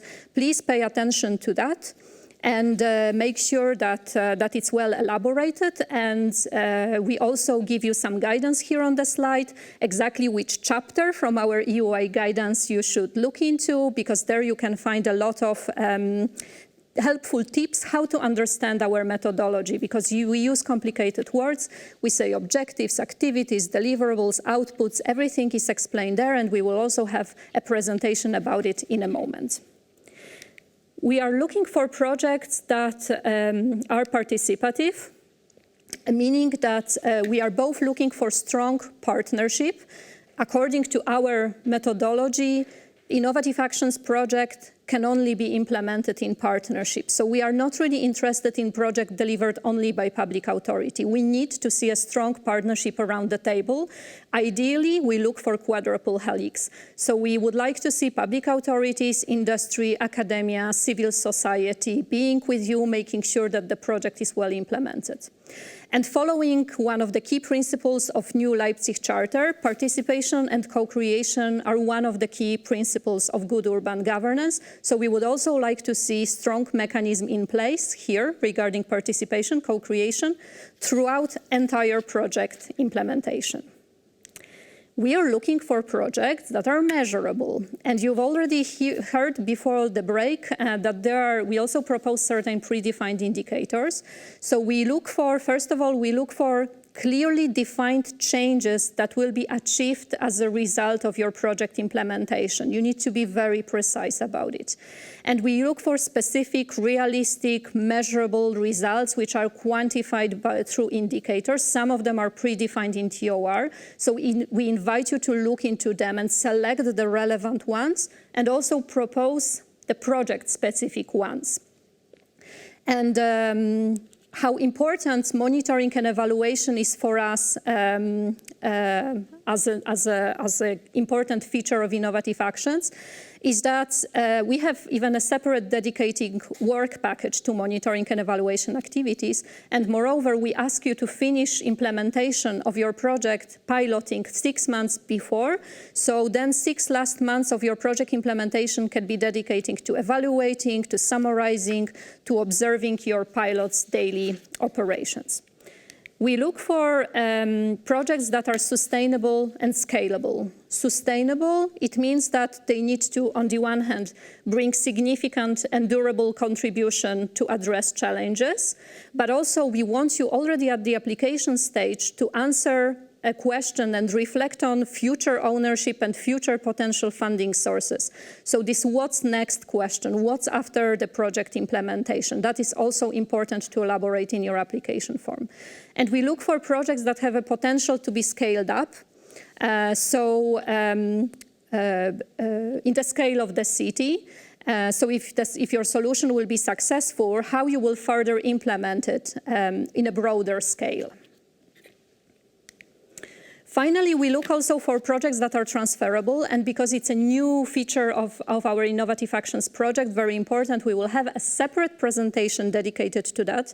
So stay with us for more details coming soon.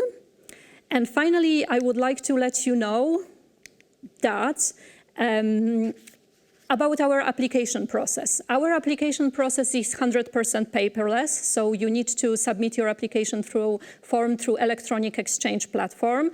The deadline was already mentioned. I saw a question, someone asked when projects will be selected. We aim to select the projects to finalize the assessment process in May 2024. And documents to be submitted, you need to submit, of course, application form, signed confirmation sheet, which is part of the electronic exchange platform. You will see it. You can sign it electronically. You can print it and sign it. And optionally, you can attach your annex. And very important is to remember that annex is not an extension of your application form. So you can't just continue writing what you can't elaborate on due to character limit in the application form. It's more to illustrate certain aspects, add a graph or add a drawing, a map. And annexes are not translated to English, because in principle you are allowed to submit your application form in any EU language. We will translate it for you, but we will not translate the annexes. And there are also some useful documents, technical guidance for EEP, but also a Word version of the application form, so you can work offline together with your partners. Regarding our selection process, there are 3 steps. There is eligibility check, which is a simple yes-no kind of process. We check the eligibility of your urban authority. We check if all partners are located in EU member states, etc. So very, very straightforward process. Then we move to strategic assessment, which is 70% of the score, so really, really important. And this is done by panel of external experts, of assessors.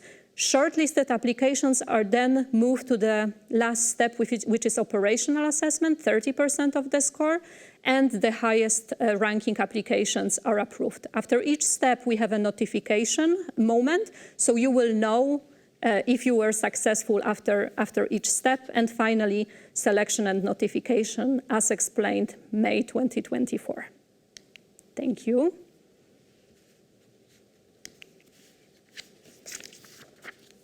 So we're now going to move to the Q&A. Thank you, Agnieszka. Before jumping into the questions that are specifically targeted on what is a good EUI project, we would like to remind you that we were not able to answer all questions, but we will be having a dedicated question and answer online on the 17th of July for all financial aspects of an EUI project. And also you can write to us at innovativeactions@urbaninitiative.eu, which will be now put underneath in the banner, where you can ask us specific questions on eligibility, and also any other questions you would have, and we also encourage you to check our frequently asked questions on the website. So Agnieszka, I'm going to jump back to a question that we had a bit before on what is the expected geographical scale of the proposals that an innovative action solution should submit? Thank you, Sofia. As I mentioned, we finance urban projects, city projects. So in principle, geographical scale is city, but if it's city as a whole, it also depends a bit on the size of your city. If it's a city as a whole, or it's rather a neighborhood or a district or certain location in the city, it really depends on the nature of your project. If you're looking more for a systemic innovative solution, you would probably go for a bit broader scale. If you're looking for piloting a certain concrete solution targeted to a specific type of area, then naturally your project will be more limited to, for example, a neighborhood or a specific part of your city. Thank you, Aga. A related question from our audience is, if a city or a project applicant performs a small pilot testing for a solution at EU level, are they eligible, or should it only be focused on the city scale? we are looking for projects that are focused on a city scale, indeed. And we are looking also for rather local projects. So I've also noticed that some of the questions were related to more like international character. Like, for example, can our delivery partners come from other member states? Can we have another urban authority coming from other member states? So in principle, although it's not forbidden in our rules, and regarding delivery partners coming from other member states or city located nearby, it's not forbidden, but this is not necessarily what is the core of we are looking here, because we are trying to support local innovations and to support local innovative ecosystem. Thank you, Aga. Perhaps one last question, even though eligibility, as we said before, should be directed directly to us through our email address. Participants are still wondering if the 50,000 threshold applies well to all three projects, call for projects. Yes, that's correct. 50,000, minimum 50,000 inhabitants, it's our eligibility rule, and it applies to all types of calls, all thematics. It's a general eligibility rule checked at the very start of our assessment process. So, or you can come as a single urban authority, having minimum 50,000 inhabitants, or you're invited to come as an organized agglomeration or as a grouping of cities together, but you need to reach this minimum threshold of 50,000 inhabitants. Thank you, Agnieszka. I think you answered quite a few questions that our audience had. I don't see any more, so I think we can hand back over to you. Thank you. Thanks, Sofia. Then we'll move to the second topic, which is design your intervention logic.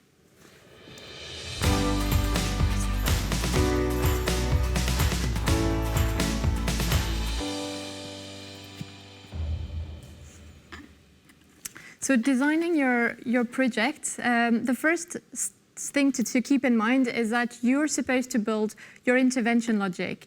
And this all comes from what we call the theory of change, which is basically taking stock of an actual situation, trying to improve it, and to achieve change in the end.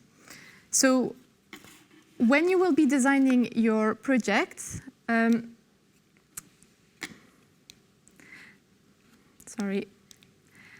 So this is a project intervention logic that we use at EUI. So you can see that we take stock of the initial situation, and you are supposed to describe in your application form what are the challenges that this situation has, your urban area, to then achieve at the end results and accomplish change. This will be the expected result that you want to target.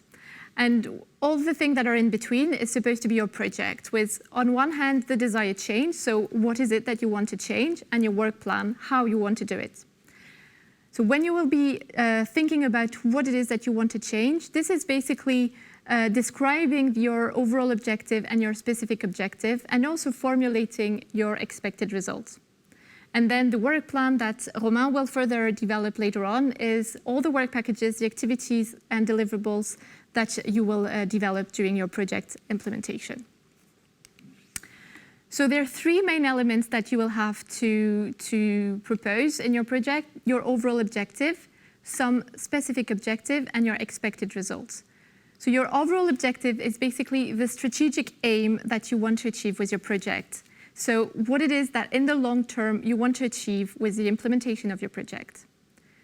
Your specific objective, and you can propose up to three specific objectives, are basically a more specific contribution, a more operational objective that is going to enable you to reach your overall objective. As I mentioned, we can develop up to three specific objectives, and we actually really recommend you to develop the three that you can, because if you only have one, it's not always easy to understand how your idea is going to be implemented. You then have to come up with expected results. Expected results are the description of the direct consequence of your project. What is it that you want to achieve at the end of your project? And basically you should formulate them with the idea of it's an increase or a decrease of something, always bringing this idea of change and how you formulate your expected results. in the end, they should correspond to the specific objective that you described earlier on. So if we take a concrete example, like an hypothetic project, that would be about reducing the risk of poverty among single parents working in the healthcare sector of your city. This is what you want to achieve. So this is your overall objective. One of the tips that we often give is to try to think of what my project aims to do and finish the sentence. And this end of the sentence basically is your overall objective. So that would be the overall objective for this example. And if we break it into two specific objectives that are more concrete and more operational objective, the first one could be to enable single parents to take up full-time employment. And the second one would be to develop a more flexible childcare offer for parents working in the healthcare sector with changing shifts. So that would be your two specific objectives. Your expected result would be an increase in the number of single parents in full-time employment, an increase in the number of places of flexible childcare, and a reduced number of single families at risk of poverty. You already heard about indicators during the presentation of the Commission. We also have to define indicators in your EUI-IA project, EUI, sorry. Basically, indicators are needed for two aspects. The first one is to enable to gather and aggregate data at initiative, but also cohesion policy level. So we know, taking all the projects, what has been achieved with ERDF funding. And the other one is also to kind of guide you in developing your project, because the indicators that are proposed by the Commission will help you understand what is expected and adapt your project also according to these expectations. So the first one are output indicators. They enable us to measure and monitor project outputs. We haven't mentioned them project outputs yet, but basically take them at the end product of your project, what actually the money is going to pay for. And as we mentioned this morning, there are output indicators that are predefined in the terms of reference. So you are strongly encouraged to use these ones when it's relevant, of course. If you feel that in the list there are no output indicators that really matches your need, then you are able to propose your own category. Similarly for result indicators, so they aim to measure the effect of the intervention in your urban area. And again, we have predefined result indicators that come from the European Commission that you can use if they are relevant and in line with what your projects want to do. And if not, you're able to develop your own indicators. When doing so, developing your own, we encourage you to use the RACER methodology to ensure that your indicators are relevant, accepted, credible, easy to monitor, and robust. That being said, it's important to stress going to feed in your project expected results and that are then aligned with your overall objective. As we mentioned, this is what you want to achieve, and the work plan is how you're actually going to do it. So I'm not going to go too much in details in this section because Romain will give you a good overview, but your work plan will be built around different work packages that will include activities, deliverables, outputs, each with a dedicated budget.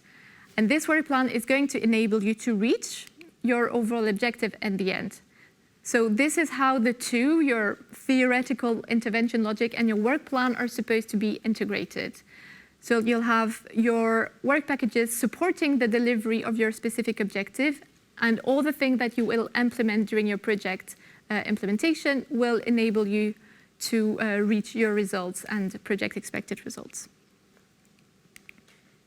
Again, if we can take an example, that would be like an hypothetic work package that would be focused on a program around education. First, you would have an activity around a training program, and then something more related to citizen engagement to reach a wider group of stakeholders. And one thing that we would like to draw your attention to is that defining what falls into a deliverable or an output can be a bit tricky. We chose this example because if you look at the deliverable 522, which is an engagement pilot that is supposed to enable to reach a wide group of stakeholders, we formulated as a pilot. related to the first activity, you can see that the first output is also called a training pilot. And this is all just to explain that it really depends from one project to the other, what you should define as a deliverable and what you should define as a pilot. There is no one-size-fits-it-all. Some tips that we gathered following the first call for proposal. First, ensure that your expected results are in line with your project overall objective. As we mentioned, there should be always a link and all elements should be coherent. Ensure that your results are different from your output and activities. We've seen in the previous call, so some copy-paste, and these are different. They're different elements, but they should be clearly linked and coherent. Make sure that your outputs and result indicators capture all the dimensions of the project. Basically, don't forget to mention a key element in your list of outputs. At the same time, don't come up with a list of like 45 outputs. We really want you to focus on what is the end product that your project has delivered. Make sure your results are formulated in a clear and specific way, that they're neither too long or too broad. And again, your expected results are different from your result indicators, but they should be coherent and linked. So just one short slide to help you define the right scale of your result indicators, because again, as we said, this is not an easy task. What we've seen in the previous call is either results that were too ambitious and that would be too difficult to measure and that we couldn't solely attribute to the change enabled by the project. And on the other hand, we also saw some results that were very specific and very narrow. So the big ambitious result, we call them impact-like indicators. So basically, they're going one step further than our expectations. And the one that we would say are too narrow or output-like indicators. So in the slide, we came up with some examples. So if we take a result that would be around the number of startups created increased by 2% in the city after the end of the project, this would be really difficult to say this is thanks to the project. So it's too difficult to measure, it's too long-term, and that it's too ambitious compared to our expectations. On the other hand, if your result is only formulated as the number of people attending the training program, this is easy to measure. We can do it, we can trace it, but it doesn't really capture what is the benefit from attending this training program and what has been the benefit for the people. The scale that we're looking for is more like the improved capacity of the participants to this training program. But the way it is formulated here lacks a bit baseline. We're not able to really see the change before and after the project. So a better way, and we're not saying it's the right answer, but at least it's a better way to do it, would be to say that 80% of the participants say that they improve their capacity to start their own company compared to when they started the training program. So here we have a baseline, we have a target value of where we want to go, and we can see the before and after situation. So that we hope that these tips will enable you to better understand what we are looking for and to help you draft a successful intervention logic. Thank you. I think now we'll go back to the question. Thank you, Kathleen. So we had a couple of questions that popped out during your presentation, but of course we encourage you to ask all what you can on the intervention logic. So one of the first questions that we have is based more on the scope of actions that you can propose as an intervention logic. So for example, can the project be based only on conducting research on an innovative theme, or can conducting research only be part of the project that you're proposing within the intervention framework? I think it's important that you are able to present us something. So we expect a bit more than just a research or a bit more than just a preparatory phase. We would like to see, you can have, of course, your preparatory phase and research, but then you need to deliver something tangible. So we are really looking for pilots, tangible pilots implemented. Thank you, Agnieszka. We have another question that's related to this level of preparedness of the project. So one of our audience is asking if whether an idea or concept is enough, or if the project must be more advanced on the level of preparation. For example, if they should have a whole documentation on their idea and how to implement it. That's a very good question, and thank you very much for this one. So there are two aspects that are important to mention here. One is, I believe, will make everyone in the room happy, is that no, we do not expect you to have your full documentation in place already at the application stage. So you don't have to have your building permit already, you don't need to have all your other documents that are necessary for implementation. But, and this is a very important but, we are also assessing your project readiness. So we will be checking if you are actually able to get all the permits and eventually deliver your innovative solution within this time framework that you have for implementation of the project. So in total 3.5 years. So it's really important that even if you still need to get some permits, go through some administrative procedure, is that you have a well-calculated time for that, and you know that at the end you will be able to do that and complete your activities with a reasonable contingency period. Thank you, Agnieszka. While we wait for more questions on the intervention logic, I wanted to go back to a few questions that we had on the application form and the partnership and its composition. So we had several questions on who can be a delivery partner? Can a private entity join the partnership? Can a region participate in a project? Is there a minimum number of delivery partners?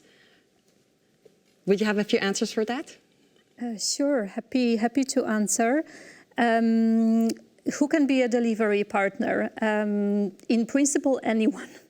Anyone who is needed by you to deliver an innovative solution. So as we mentioned before, we really welcome you to reflect on proper representation of quadruple helix, as we call it. So academia, private partners, civil society, they all can be other public institutions, so also your region can be your delivery partner. There is no minimum number and there is no maximum number, but we also ask you to be reasonable. Minimum would be more reflected to, is a quadruple helix properly reflected? Do you have everyone whom you need around the table? And maximum, be reasonable because it's also a matter of how effectively you will be able to manage your partnership. And normally when the partnership is bigger than 10 partners, we recommend to reflect on that well, because that's a pretty big partnership, potentially difficult to be managed.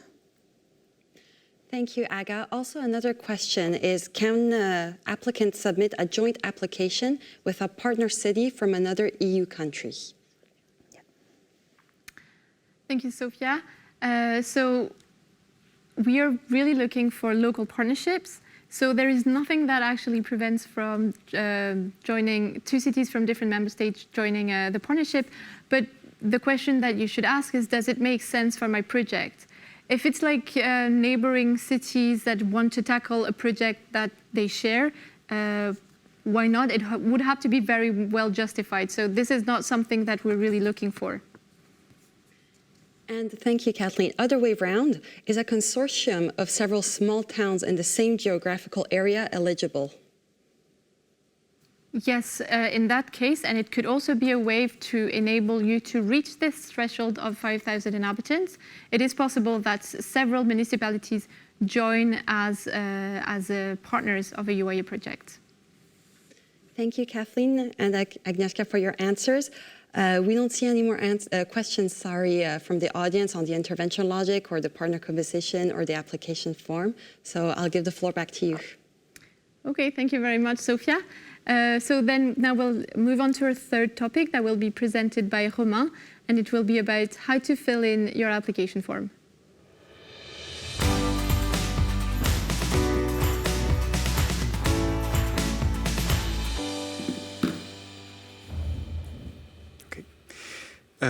Thank you, Kathleen. Good morning, everyone. So how to fill in your application form? Okay, there's a difference between the two. Okay, so I'm going to start with the beginning, how we structured your application form. As you can see on the screen, your application form is composed of 8 parts, or H parts. And here, the first thing to see is that you will have a dedicated part on the project summary, dedicated part on the partnership and on the project description. So this was already described before. In this presentation, I'm going to focus more on the part D, the work plan. The project budget and the sources of partners' contributions will be further elaborated in the next online Q&A session dedicated to finance. And finally, I will go into detail on the risk management and the confirmation sheet. So taking a zoom on this section D, the work plan, this is really where you are going to get into the machine of your project, really designing your work package, whether they are horizontal or thematic, and how to better understand this difference between horizontal and thematic work package. I would like you to pay close attention to these project phases. So we have already discussed about the overall intervention logic. And concretely speaking, when breaking down into work packages, this is how your project is going to be implemented through its lifetime. So right now we are at the very bottom of at the left of the graphic with the project preparation. And then once the projects are selected, you will enter an initiation phase, which is different from the implementation phase. I will come back to that in a moment when describing this work package, but the main idea for you to understand is that it's a phase where you do not start the development of your innovative solution. It's really for you to take the time to make sure that your project is ready and ready to start. Then you will have in the center of this graph, the implementation phase, which lasts for 3.5 years. And you have these 3 horizontal work packages in green: work package management, work package monitoring and evaluation, and work package communication and capitalization, which are open during the entire implementation phase for you to really cover these aspects during the entire lifetime of the project. Thematic work packages in blue will be open during 3 years, but there is this gap of 6 months at the end, during which the thematic work packages, where really the innovative solutions will be developed, are closed, and you still have work packages open, really to focus on the management, on the communication, etc.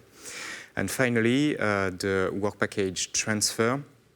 So you can see on the left that there is this hatched area, because this work package needs to start at least 1 year after the beginning of the implementation start date, but it can actually start sooner if you are already ready for this.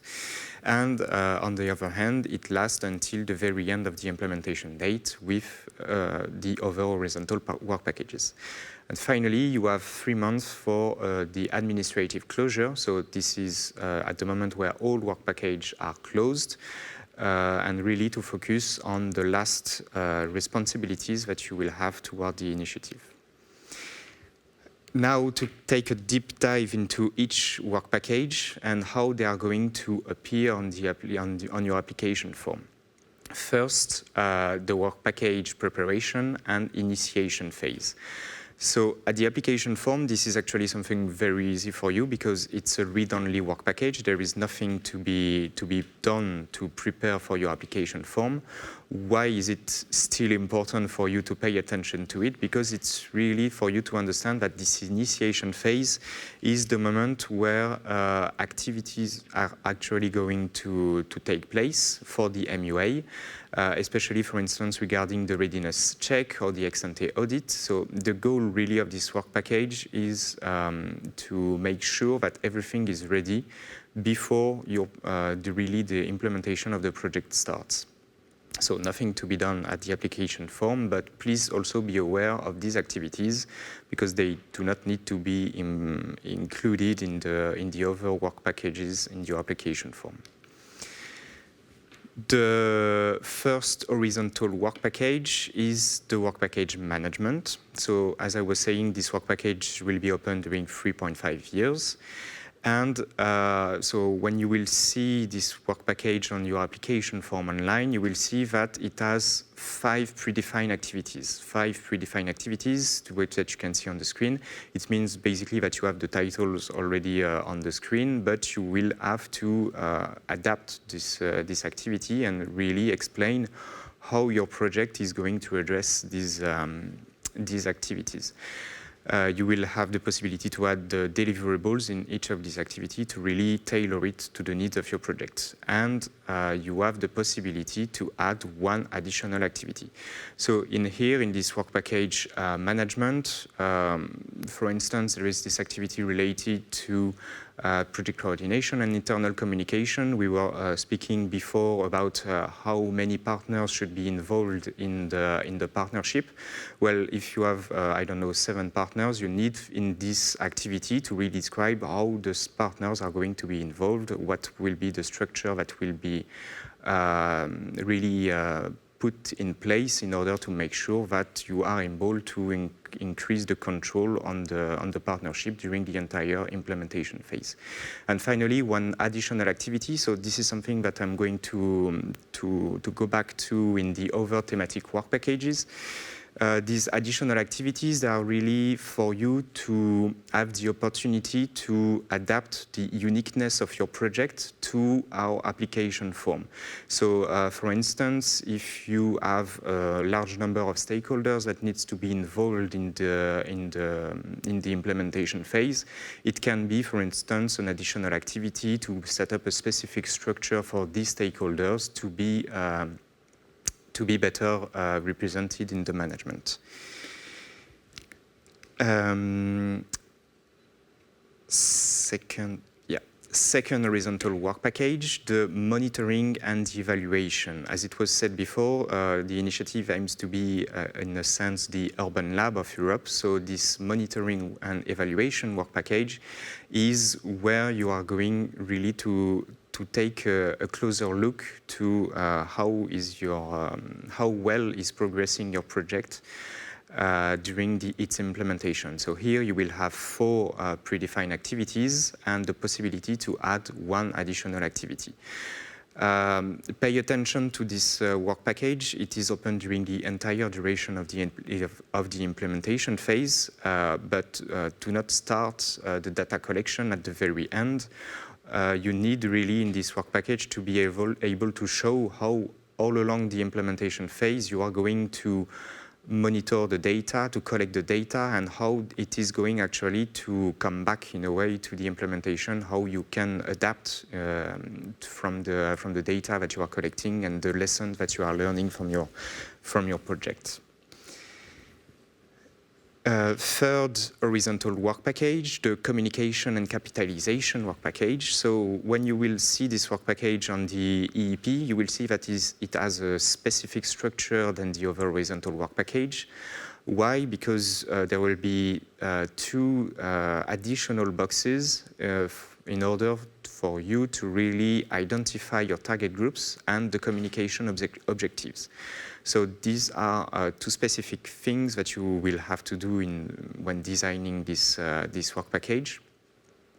In terms of activities, there will be 4 predefined activities. So kickoff communication at the beginning, final closing and dissemination activity at the end, and in between 2 predefined activities for the promotion and informational activities and capitalization and dissemination.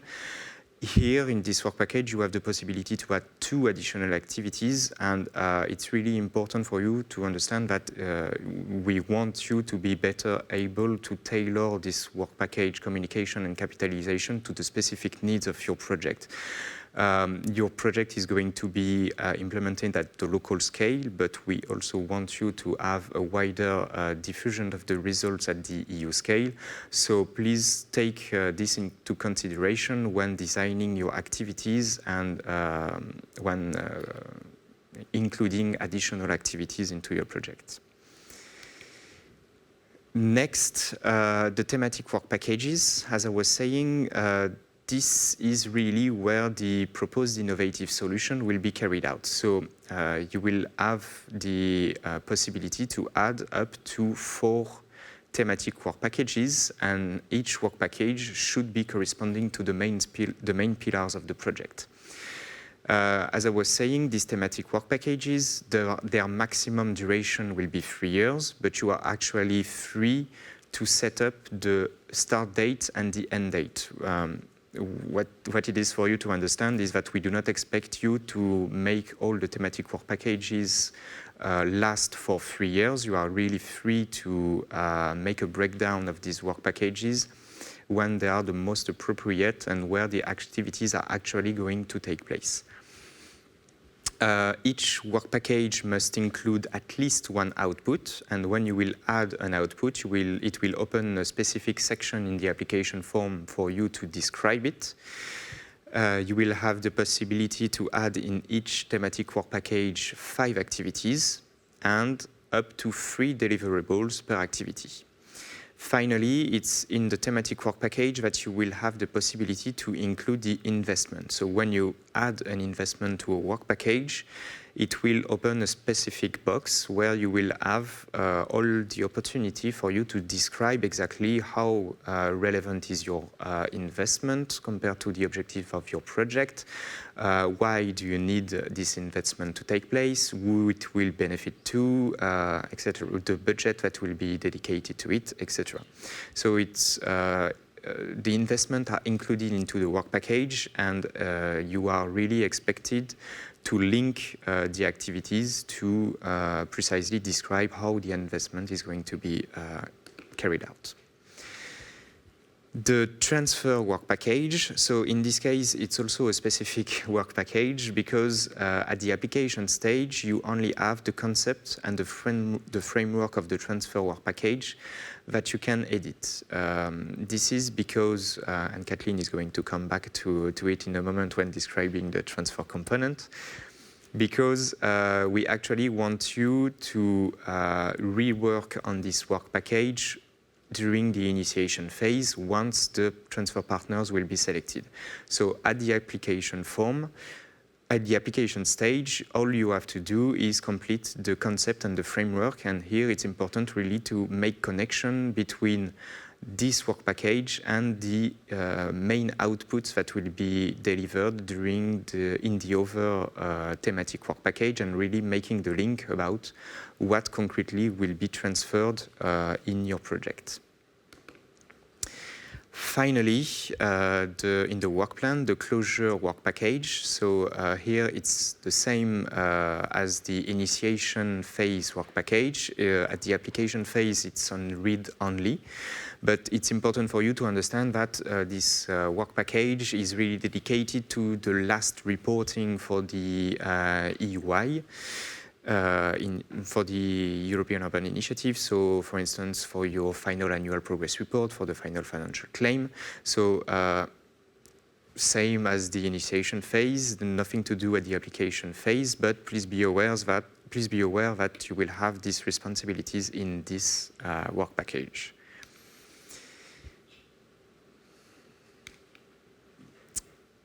Once you will have your work plan ready, there is the section G about risk management. So you will see on the EEP that this risk management section already includes a set of predefined risks. So these predefined risks, they are risks that we know will happen in any innovative project. What you have to do is really adapt these risks to your project and explain us how you are aware about the probability that this risk may occur.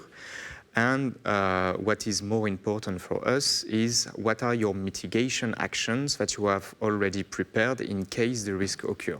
So it's really important for you to be clear about the risk of your project and show us that you are aware of which risk could occur and how you are already prepared in case they happen, because this is really what we are going to evaluate in this risk section. It's also very important for you to make connections with the investment, with the overall work plan implementation. So don't hesitate in this section to make clear references to the work plan, to the activities, or to the work packages.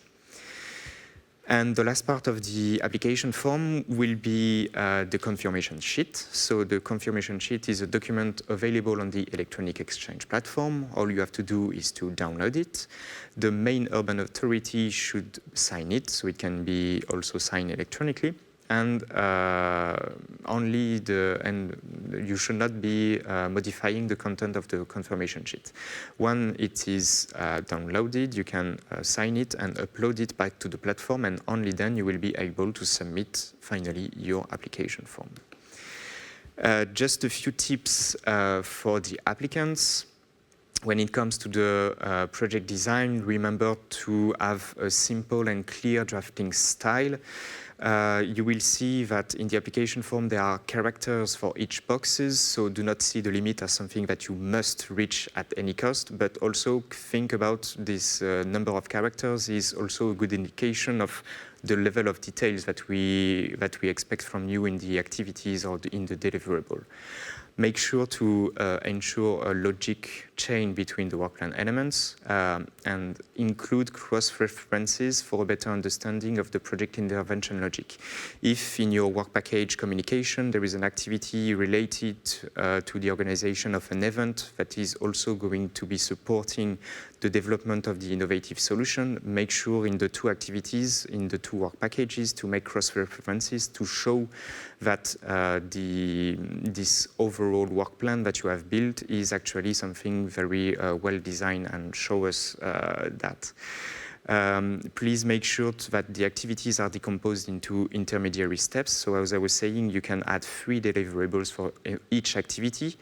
And especially if you have activities that are lasting for a long period, lasting for more than a year or any period, make sure to have intermediary deliverables that will show us that you have some ways to ensure the control all over the development of this activity. And very important, the need for the investments to reach the project objectives and to deliver the solutions must be demonstrated and well detailed. So as I was saying, you will have these specific boxes for investment where you will have the opportunity to fully describe how they are integrated into your work plan. When it comes to the time plan, pay attention to the logical time sequence. As I was saying, for the thematic work packages, and for the activities in these work packages, you are free to set up the start date and the end date. So make sure that it is actually well logically sequenced. Make sure to include contingency periods, and especially for the investments.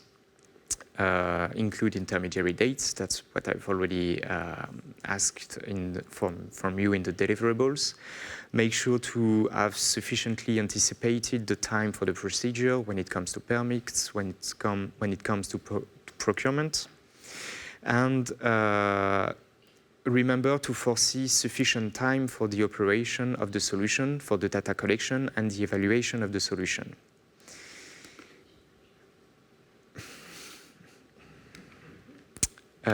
Regarding the partners and the stakeholders, one thing very important is to make sure that at the level of each activity, at the level of each output, and at the level of each deliverables, to really mention which partner will be responsible and which partner will be involved. So, for instance, if an activity you just mentioned that all partners are involved, it's not very useful for us. What is very important is for you to say who is leading, which partner are involved, and how they will be involved. If you plan to involve stakeholders in your activities, for instance, stakeholders that have been identified in the part C, the description, it's important for you to mention these stakeholders already in your work plan, because it will show us that you are aware of the work that will be done by these stakeholders, and it shows us your readiness. Finally, some technical aspects, so pay attention to the info bubbles when filling your application form. Every time there is a box, there is an info bubble telling you what to do and how to do it, so please pay attention to this. When filling your application form, remember to save from time to time. And finally, you are free to add one annex to your application form. This can only be done once you have already fully submitted your application form. So once all the sections are completed and your confirmation sheet is uploaded and you have submitted, only then you will be able to upload your annex. And this concludes this presentation about the application form. So happy to take your question now.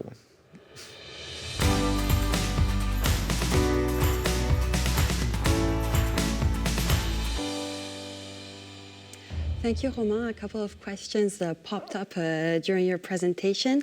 So the first group of questions is around everything that's related to investment. So perhaps, Kathleen, one of the first questions that we can cover is, what do we consider as an investment? And along these lines, I would also like you to clarify if the preparation of the technical part of the project, so the preparation of the investment, can it be included within the project, or is it a separate part of the project that's only funded by the initiative? And then also, if you could clarify how EUI funding of one investment could possibly fit in with other EU funding or other EU projects that the city might have going on at the same time. Okay, thanks. That's indeed interesting questions related to the investment. So what do we consider as an investment? It's an output that is going to continue to be used beyond the end of the project. It can be an important piece of equipment. It can be an infrastructure. It can also be a knee infrastructure, so like something digital. So the definition is quite large.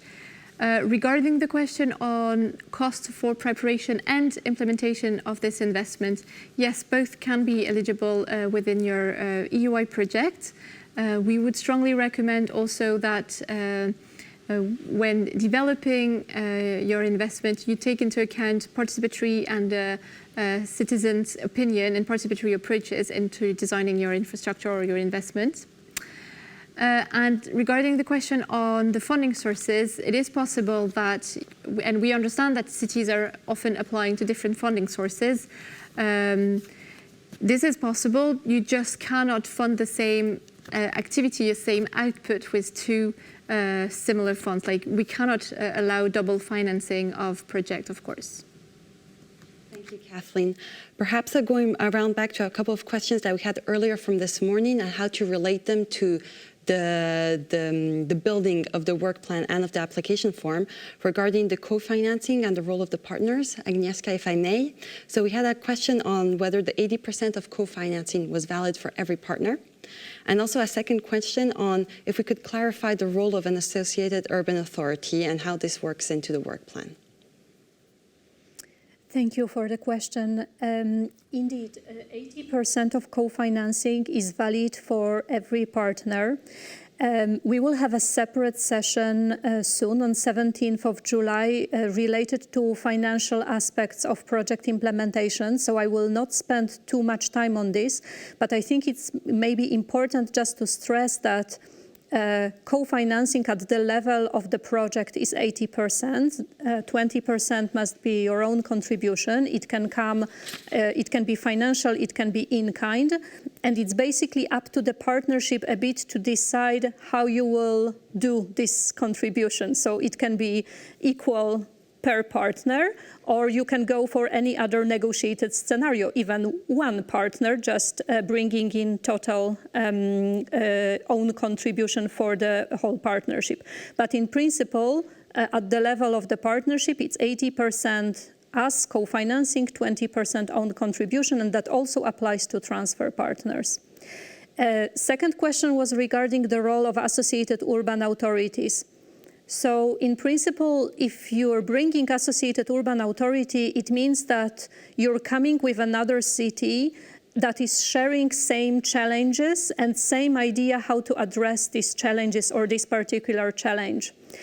So it means that 2 cities or 3 cities, we don't really have a limit here, but again, be reasonable. If you're coming with, a group of 10 cities, then that might be a bit tricky to A, justify that it's a one shared project, and B, be able to implement innovative solution in a relatively short period of time. But the role of associated urban authority is that you work together with, as a main urban authority, you work together with another city on this particular innovative solution. And also, please pay attention to the fact that we can't we need to see that your innovative solution is a whole. It's a one idea. These are not just two projects developed a bit in parallel in two cities that just decided to submit a project proposal together. We need to see that it's one project, and it's reasonable that more cities are coming with this proposal. There was also maybe it's worth mentioning that. One urban authority can only participate or submit or participate in one project proposal. So you can't be, for example, a transfer partner in one project and the main urban authority or associated urban authority in another project. So you need to decide if you go for submitting a project or you would like to be a transfer partner. Basically, at the application stage, you can try to talk with other cities, propose being a transfer partners, and also submit your project. But once we will be selecting your project, we will ask you to resign from, for example, being a transfer city. But you can't submit as an urban authority two project proposals. You only can submit one. This is, though, not a rule for delivery partners.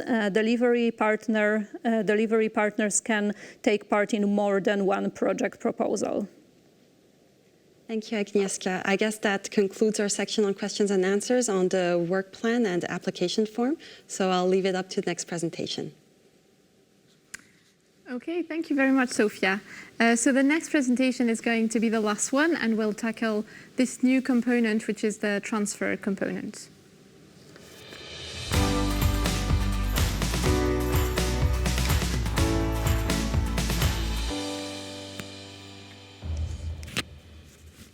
So following the experience we had at EUI-IA, so Urban Innovative Actions, we realized that it was quite important that we actually embed the transfer component earlier on in the project implementation and really try to, so we developed a new aspect, and all projects should come up with a transfer partnership and a transfer work package. And this is what we're going to present now.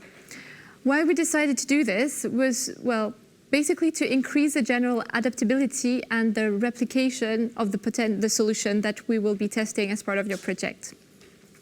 It's also to allow other cities to raise their innovation potential and increase their capacity to implement the solution that you will be testing, because they will be able to follow you through the implementation of your project. And it's also to prepare the replication of the solution into these new cities. So as we mentioned, each main urban authorities will have a transfer partnership composed of 3 new cities. They need to come from different EU member states, and at least 2 of them should be located in either less developed or in transition region.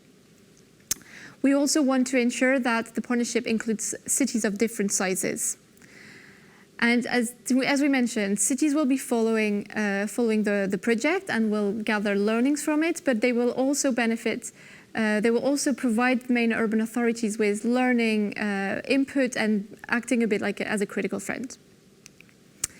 At application stage, we don't ask you to know exactly who are the transfer cities that you're going to be working with. What you need to demonstrate in your proposal is that the solution that you want to propose could benefit other EU areas. So if you're looking to apply under the sustainable tourism aspect, well, you should be able to find elsewhere in Europe cities with similar challenges that could benefit from your solution. The other element that we would like you to elaborate on is how you're going to identify those cities and how you're going to select them. We have a matchmaking tool on our website that you can use, where either you can enter as a potential transfer city who would be interested in working on greening cities, for example, or you can be also a main urban authority looking for transfer partners, and then you can also specify which types of cities would benefit from being a transfer city. So as I mentioned, we don't need the exact name of your cities at application stage. However, if you have them, of course, mention them. It's always interesting to know, but explain how you select those cities and why these are relevant and suitable. You will need to define the exact cities you want to work with at the end of the initiation stage, and so this is this period of 6 months after the start of the project, and they will have to either sign the partnership agreement or send a letter of intent. So during the implementation of the project, transfer cities will benefit from a lump sum budget of 120,000 euros ERDF. So they also should come up with a 20% co-financing as other delivery partners. And we're proposing a wide range of working methods that can be implemented during the implementation of your project. So these could be, for example, site visits, peer reviews activities, workshops. They can also, transfer cities can also do small works on their own city to prepare for the transfer of the solutions, such as studies or small investments to test the pilots. There are 3 mandatory outputs that you will have to work on during the implementation. The first one is the transfer capacity survey. So each transfer city will have to take a survey before and after the end of the project to see how their transfer capacity and their innovation potential has evolved. They will have to submit a feasibility and opportunity study related to the replication of the solution. So there will be, again, 1 per transfer city. And the main urban authority will have to propose what we call an innovative solution model, which will basically explain for any other city in Europe that could be interested in the solution, what are the main features, how they implemented it, and what are the key challenges that they face, etc. So these will be the mandatory outputs that will come up in your work package transfer, but this is all indicated in your application form. This is all for the section on transfer, so we'll open the floor for questions regarding this part. Thank you, Kathleen. So we have quite a couple of questions regarding the transfer partners. A lot of interest here for this new component of innovative actions. So I would like to start off, if you could specify who can be transfer cities. Do they have to be from the EU? Do they have to comply with the eligibility criteria from DG URBA 1 or 2? And also, what is the maximum amount of money that we're allocating to them in this project? Thanks. So any city in Europe can be a transfer partner. They have to be located in a European Union member state. However, we don't apply the same threshold in terms of number of inhabitants that we do for main urban authorities. So we have a bit of a wider range of cities who can become transfer partners. Can you repeat the question? Sorry, I kind of forgot. They were asking, so we have the threshold which does not apply for transfer partners, but do they have to be DG URBA 1 and 2 to be able to apply as a transfer partner? Yes, indeed, although number of inhabitants, so the size of the city is not important, but it needs to be DEGURBA code 1 or 2, so they need to be urban authorities, so urban or semi-urban local authorities. We are referring here, maybe for our participants who are not familiar with this slang, we are referring here to Eurostat coding, distinction between urban areas, rural areas, and to our correspondence table where you can actually check it precisely. So we are looking, when we are talking about transfer partners, in other simple words, we are looking for cities. Thank you very much. Romain, we have a question for you regarding the application form and how to put in the transfer partners within the application form. So one of our participants says that they have already identified 3 cities, but they cannot add them to the partnership in the EEP. Could you explain where and how cities can add their transfer partners? Yeah, absolutely. So at the application stage, it's not possible to include the transfer cities as former partners. So in the partnership section, you will only have 3 pages dedicated to 3 transfer partners, but you cannot actually fill in these pages at this stage because, as it was explained, it's not mandatory at the application stage. What you can do is, for instance, maybe mention them in the in the summary of the work package transfer, or describe them in the Part C description. But you cannot do this in the partnership section. Perfect. Thank you very much, Romain. We'll still wait a couple of seconds to see if anybody else has any question on transfer partners. And if not, I propose that we open the question and answers to any topics. I'll let Kathleen explain this to you. No, just maybe come back to the question on transfer regarding the budget. It was just to say that there is a dedicated budget per transfer cities, which is 120,000 euros ERDF. So that's the 80% ERDF funding that you receive, and you need to come up with the 20%, the additional 20%. It's a lump sum budget, so you don't have to show real cost. And one thing to mention is that it's also important when you will submit your application is don't forget to also allocate budget for your transfer work package to the main urban authority and also to the delivery partner. We recommend maybe 1 or 2 if needed, who will participate to this transfer work package. So just one element I wanted to develop. And while we are still waiting maybe for other questions, I would also like to comment on transfer partners, because this is really, really important new feature of our innovative solutions. And let me re-emphasize what already colleagues explained. So at the application stage, we ask you to identify other EU urban areas. This can be geographical areas, this can be cities with relevant characteristic that would benefit from replicating your innovative solution. So we want you to elaborate on this similar characteristic, on this similar context, similar needs, so we understand where you will be looking for your transfer partners. It's also possible, and actually it's recommended, to already start identifying transfer partners at the application stage, because if you will come with transfer partners identified, you can list them. There is a space in the application form when you can list your transfer partners, but still, even if you come with transfer partners, it's not enough to just tell us what are the names of the cities, but we also ask you to explain, okay, why these cities? What is so specific about them that these particular ones were selected?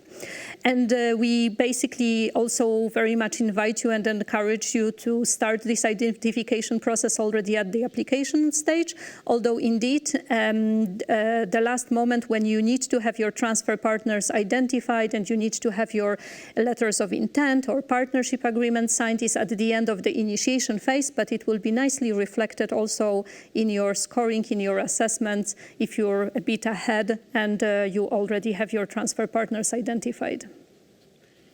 Our listeners are also mentioning the matchmaking tool that we mentioned earlier during the presentation. Do you think you can specify where we can find it on our website? Sure. So basically, if you go on the website and you go on in the section Look for Funding, which is the one dedicated to innovative actions, and then you should be able to find it on this landing page. We can send also the link after the event if needed, or put it on social media.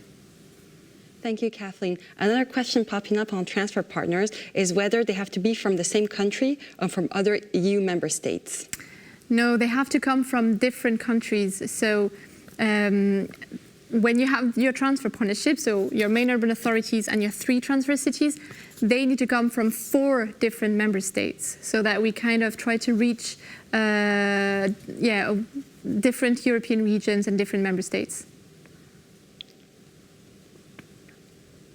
Thank you, Kathleen. I guess that caps up our round of questions on transfer partners. So I'll let you go back to more general question and answers. Okay. Thanks. So yes, maybe we still have maybe another 5 minutes if needed. So you don't hesitate to ask other questions on Slido if you want. It can be on any other topics that we mentioned. So it can be related to the section that Agnieszka presented on what makes a good UI project. It can be on the intervention logic, the application form, or the transfer component.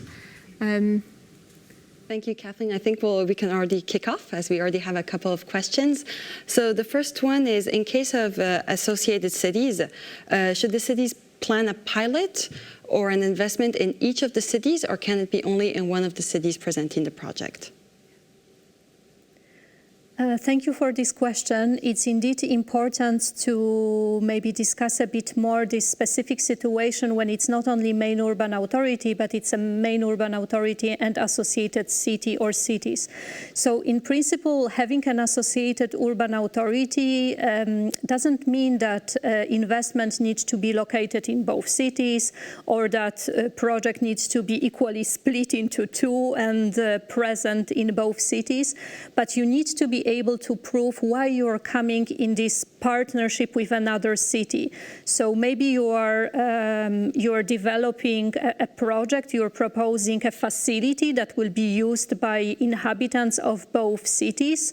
Maybe it's another reason, but you need to clarify why do you need this other city to implement your solution.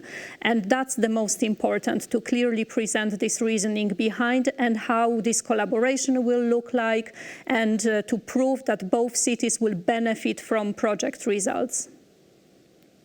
Thank you, Agnieszka. Another question that came up is regarding IPA countries and whether or not they can be included within a project partnership.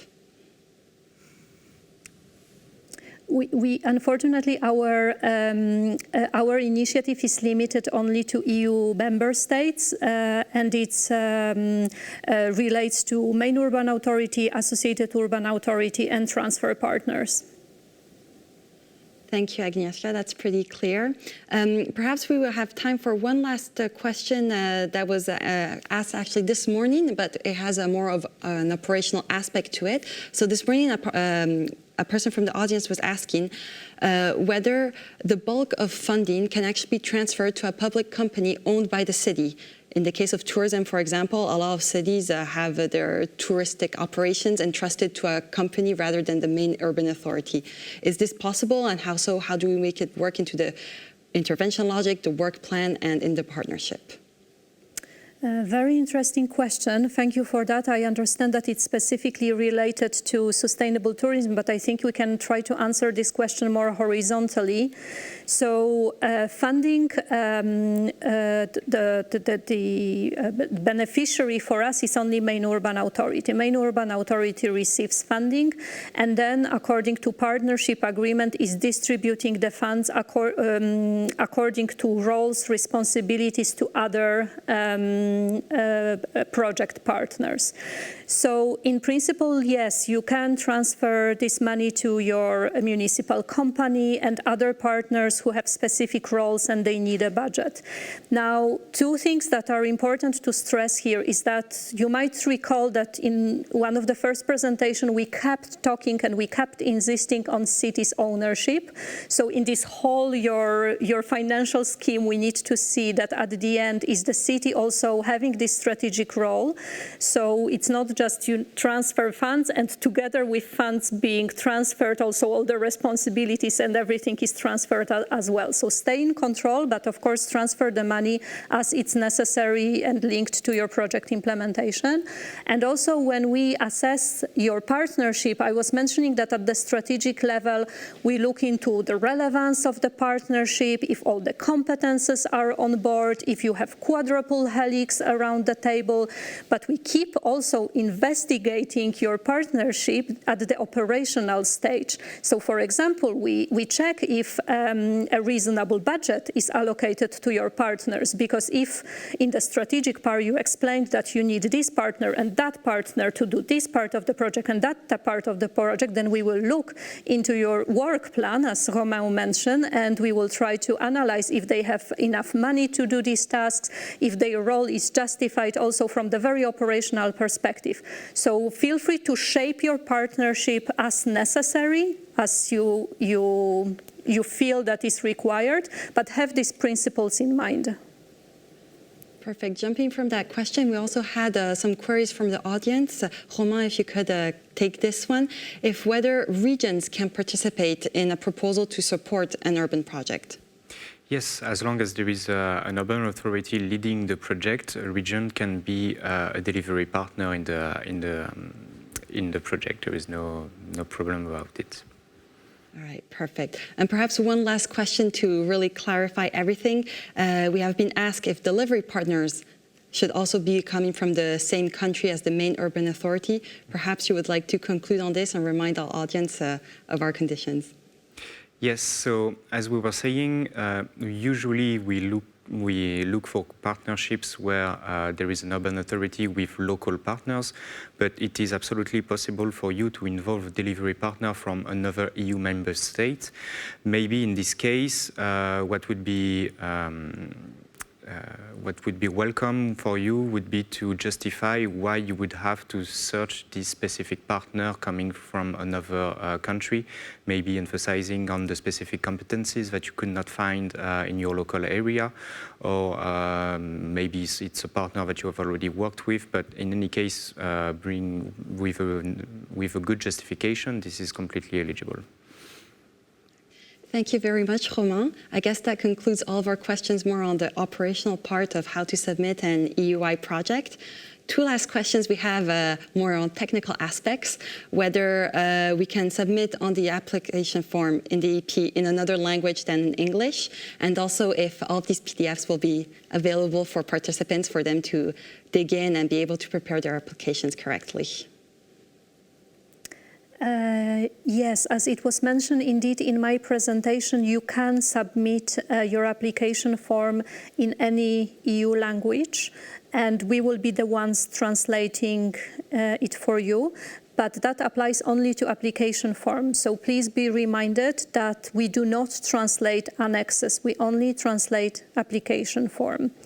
And regarding sharing this presentation, first of all, and I'm sure when Kathleen will be closing our meeting today, she will remind you about that. First of all, the recording will be available on our webpage. So if you would like to review, go back to certain aspects, share it with your partners so they can understand better, it will be absolutely available. And as well, presentations that we shared with you today. Thank you very much, Agnieszka. I would like to thank all of our participants for all of the very relevant questions that you asked today. It really helped the discussion to be lively and interesting for us all. Of course, you can always write to us at innovativeactions@urbaninitiative.eu, and we'll be more than happy to answer you. And also, we invite you to check out our frequently asked questions on the website. So thank you very much, and back to you, Kathleen. Thank you very much, Sophia, and indeed, yes, thanks for all the interesting questions that we received today. We know it was a long event, so thanks a lot for attending it. Some key elements that we wanted to mention before closing.